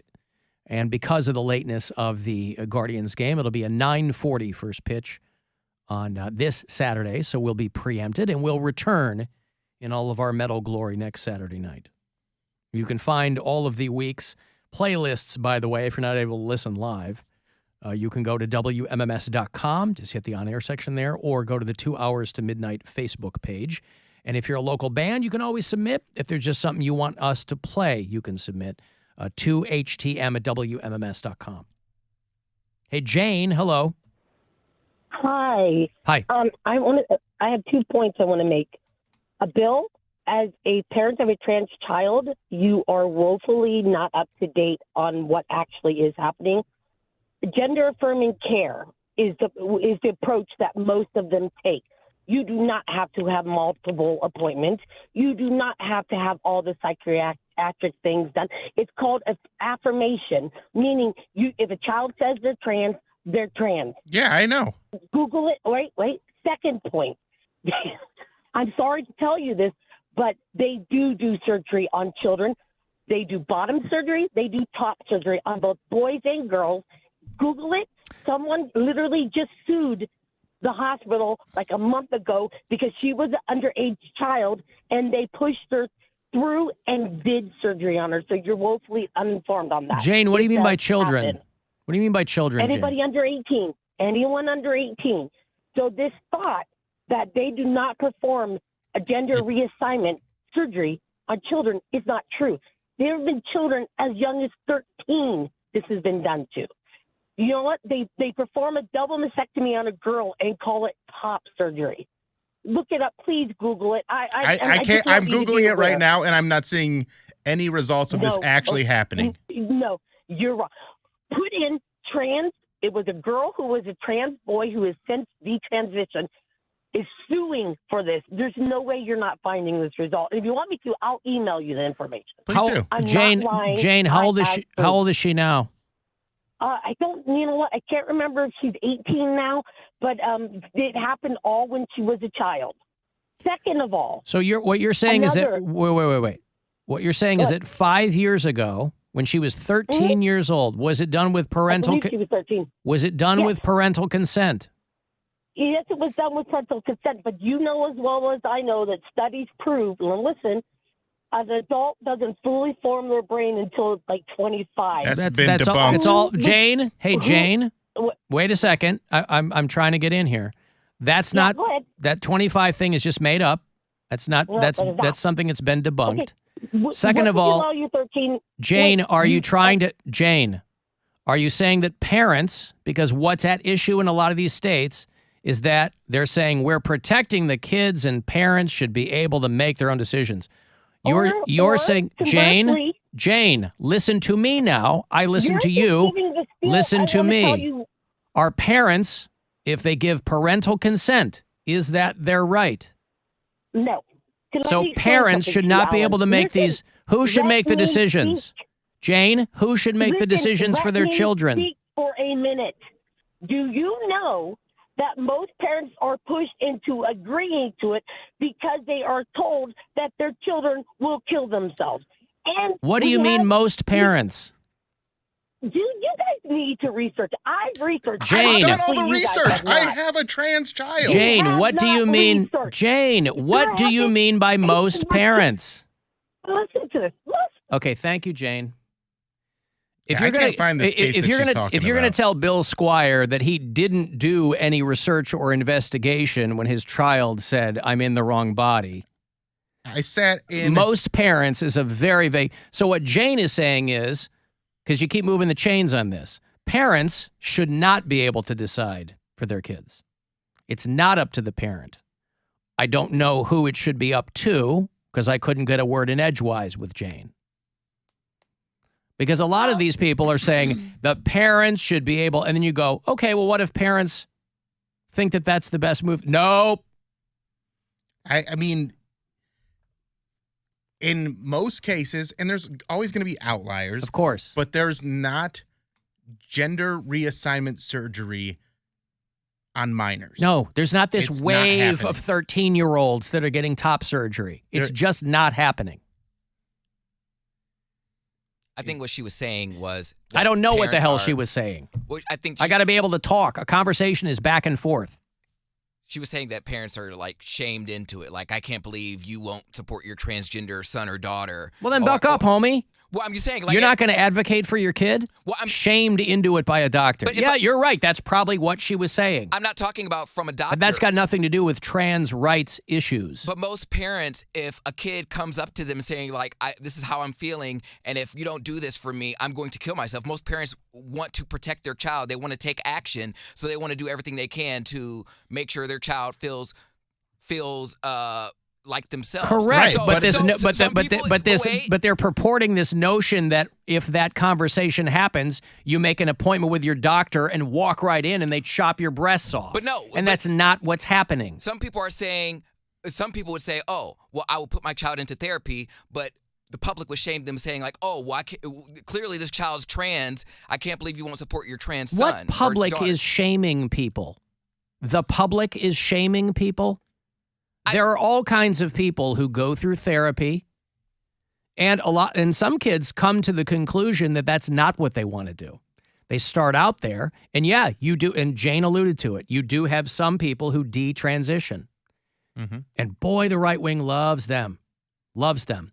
Think about it. I think about it in much the same way as homosexual men in the 50s who couldn't come out of the closet, so they got married. Mm-hmm.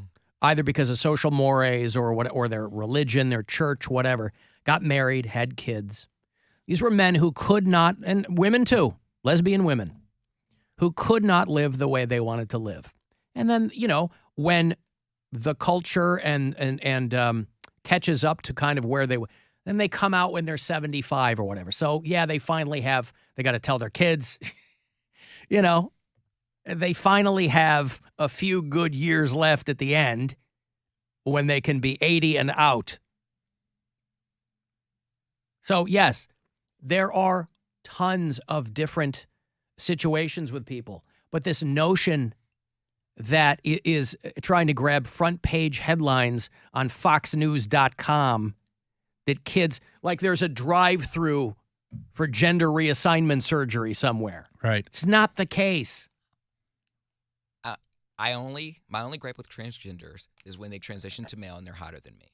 I've been male longer. I feel like I got seniority. I want to be hotter than they are. Seniority. He has tenure. I want to be hotter. I want to be hotter than they are. They can't have abs all sculpted. I'm like, you bought that. That's not fair. You ain't playing fair. They didn't buy the abs. I don't care. I'm going to say it. I'm going to discredit them with that. You ain't playing fair. Yeah, well, life's not fair. Who said life was fair? Nah, I don't care. Why can't it be fair? You're buying your abs. Oh, with Orange Theory Fitness? Yes. I'm not buying my abs. Yes, I go you work are. out. It's hard work. It's discipline and that's buying them. A science-backed workout. You're paying for it. I mean, you're not paying for it, but I mean, you will be. Anybody paying for a gym membership is buying their abs. But they could just easily get an implant or something. They easily get an implant.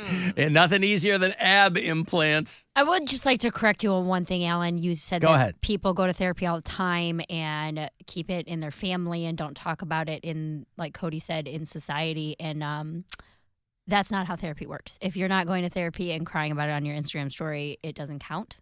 And you don't actually get better. Pixar didn't happen? Yeah, pretty All much. right. So I just wanted you to know that if you do not approach strangers in the grocery store, your therapy is not valid. So. Also. Are you still talking to old people in the frozen food Of course section? I am. Oh, are you I'm really? never gonna stop Oh, doing I don't that. know. Also, what Well, age? maybe there was a phase. No. What age does the human brain develop? I don't know. It depends on the person. Probably. Yeah, I mean, there is a point to be made that it's not fully developed. But this notion that like 25 or 23, that's kind of plucked out of thin air. And it's also a bad faith argument to say that no, parents shouldn't because they're young. Was she trying to tell me that a 25-year-old had a 13-year-old? I don't know what she was trying to say there, but she was really throwing a lot into the pot. And then moving on to the next half-baked notion. Yeah. My experience with my son was he came out to me. I told his mom. We took him to an endocrinologist, and they put us on a plan where he would meet with that endocrinologist and a therapist that specialized in, gender. I don't even know. Yeah. And so we met with the endocrinologist regularly, and then we met with the therapist weekly for years. How long would you say, just so people can get an idea? I mean, it started from the point when she told you. When he told you to now. I mean, that was when he was 12 years old. He's 20 now, so it's been 8 years, and it was a slow process. It was, mostly him telling us, and then he started dressing more masculine. So that's part of the gender affirming care, is that he would dress more masculine. He got his hair cut a certain way, and he wanted us to refer to him with a, as, he, and we just moved slowly along. And by the time it got to when he was starting to take, he was past the point of puberty blockers, but he was on certain medications, started taking testosterone, but it had been years in therapy and working with an endocrinologist to get to that point. It's like Alan said, it's not some drive-through where you just go through and say, hey, this kid's trans. And it's what are we doing? expensive. It's not cheap. Listen. Yeah, I know. There is it's not cheap to do. There is a debate to be had. There is no one side to this, right? There are all kinds of studies that will say, look, transitioning does not necessarily mitigate your mental health risks or concerns. What really does that is when society becomes more accepting of people, and when there's less of a stigma. So they work in concert. But there is a debate to be had. I know that there is kind of a rubber stamp right-wing opinion, and there's a rubber stamp left-wing opinion, and neither one of those are absolute. Right. But the caring is the most important part, is not just writing it off and saying, oh, you're a girl, you're always going to be a girl, rather than listening to these people. That's just and bad helping parenting them. in general. Right. Like, my question to you, Bill, and kind of what the caller, I don't remember her name was. The funny stop. Oh, that's where you're That's where I'm performing? gonna be Okay, well, I think that's what she was choosing. Yeah. Tomorrow and Saturday. Yes, that's it. No, well, because I think what she was getting to, where you say whose choice is it when the person in question is 16. Right. That person is still a minor. Mm-hmm. I mean, we barely trust 16-year-olds to drive. To Correct. make a huge life decision like transitioning your gender. Yeah. And then if that is left up to the parent, that's got to be terrifying for you. Yeah, Because, I mean, what it if was. you do say, hey, I love you. Yeah. This is what you want. I trust you. And then 5 years later, they're like, I was a child. How did you let me do that? That's what you I know was what I talking mean? And Like, that happens. And that does happen. That's and hard. That's got to be it's incredibly terrifying. hard.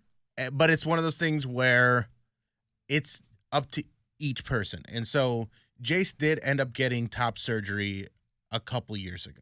So I think he was 19 when he did it. Mm-hmm. And again, a lot of appointments went into that. And he is incredibly happy with his decision. I know some people don't feel that way. Mm-hmm.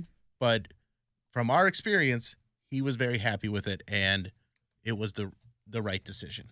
And so he's almost 21 now, and he's almost 21 already? I know, right? God. Yeah. I think sometimes callers like her associate it with kind of what you touched on, Alan, where it's like, this isn't going to fix all your mental health issues. Like when a girl goes through a breakup and goes and gets a haircut. Yeah. Like you're not just trying to process through something so you change your gender. Like Right. that's not really. And that's not exactly, I mean, there's the mental health issues that he had or has, but it's also a lot of it comes down to, I don't feel like I'm in the right body. So when they say, I don't feel like I'm in the right body, and you go and you ignore that aspect of it, you can't even get to other things that they're feeling. Mm-hmm. And so if you have to just have some empathy and be like, oh, I never even had a thought that I was in the wrong body. Yeah. And I've never even experienced that. You put yourself in their shoes for a second, and it's just completely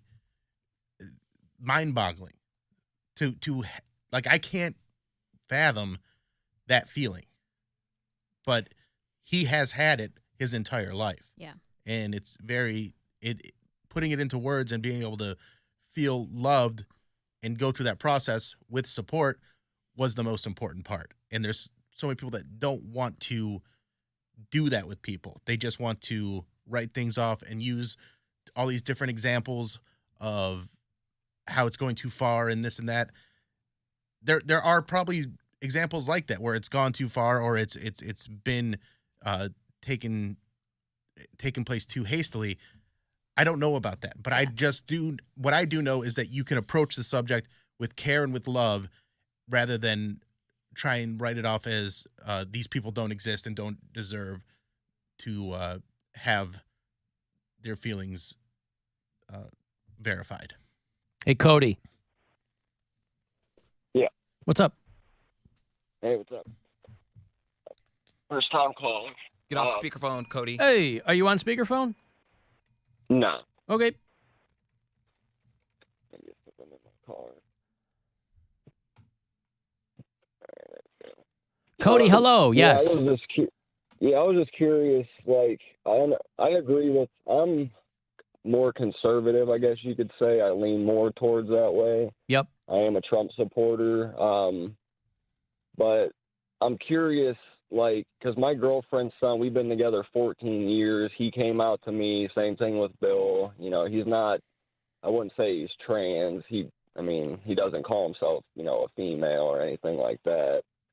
But I think it's both sides. Everybody always wants to put it towards the conservatives that we're the ones that say this and that, and it's not really like that. Well, they're the ones making all the laws, Cody. Even with the Democrats in power? Well, they're not state to state. These are state to state. State to state. There are a lot of Democrat governors that have a Republican legislature, like in Kentucky. Not much they can do. Right. Not talking about federal, talking about state to state. Right. Yeah, and like I said, I agree with a lot of stuff. There's no reason they should be put down for that, for what they want to be in life. But I also don't agree, and I don't know what the last caller was talking about. There's never been a surgery on a kid. But I also don't agree with growth hormones, for underage kids, because how many kids want to be a firefighter when they grow up? And then that changes, and they're nowhere near a firefighter. So I don't agree with that. But it's not. But they don't start taking that until they're in their teenage years, and also, it's in most cases those hormones are reversible. Yeah. By the way, there's hormones in food. I took growth hormones as a kid. Yeah. I had to take it because I had a growth deficiency. So I was prescribed human growth hormone just so that I could grow. So, I mean, there's different things. And like to say that my parents wouldn't be able to do that, it's similar. Yeah. I agree with that. Okay, listen, thank you, Cody. I appreciate the call. There's Cody and Maslin. I've got to take a break. Dynamic. What's that? That was dynamic. If you want to get the last word in, send me a text, 35192. Corey Roddick Experience for a little bit tonight until your Cleveland Guardians, 10-10 tonight in Seattle against the Mariners on MMS. This is the Alan Cox Show. Everywhere on our free iHeartRadio app or whatever smart device you have. Just tell it to play the Alan Cox Show on iHeartRadio. This is Doug Gottlieb. Here's what's trending from the iHeart Sports Network. Presented by Ohio Laborers and Ohio Lusset. Shane Bieber makes his fourth career opening day start tonight when the Guardians take on Seattle. Cleveland looking to defend their AL Central Division title. Browns beefing up their offensive line depth. They signed free agent guard Wes Martin today. Martin appeared in 6 games for the Commanders last year. And Golden State Warriors star Steph Curry has signed an extension to his Under Armour shoe deal that could become the richest ever with incentives and royalties. I'm Scott Davidson.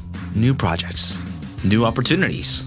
Tomorrow's infrastructure is in the skilled hands of the Ohio laborers. From roads and bridges to buildings and solar farms, the Ohio laborers do it all. Build Ohio right. Build it union.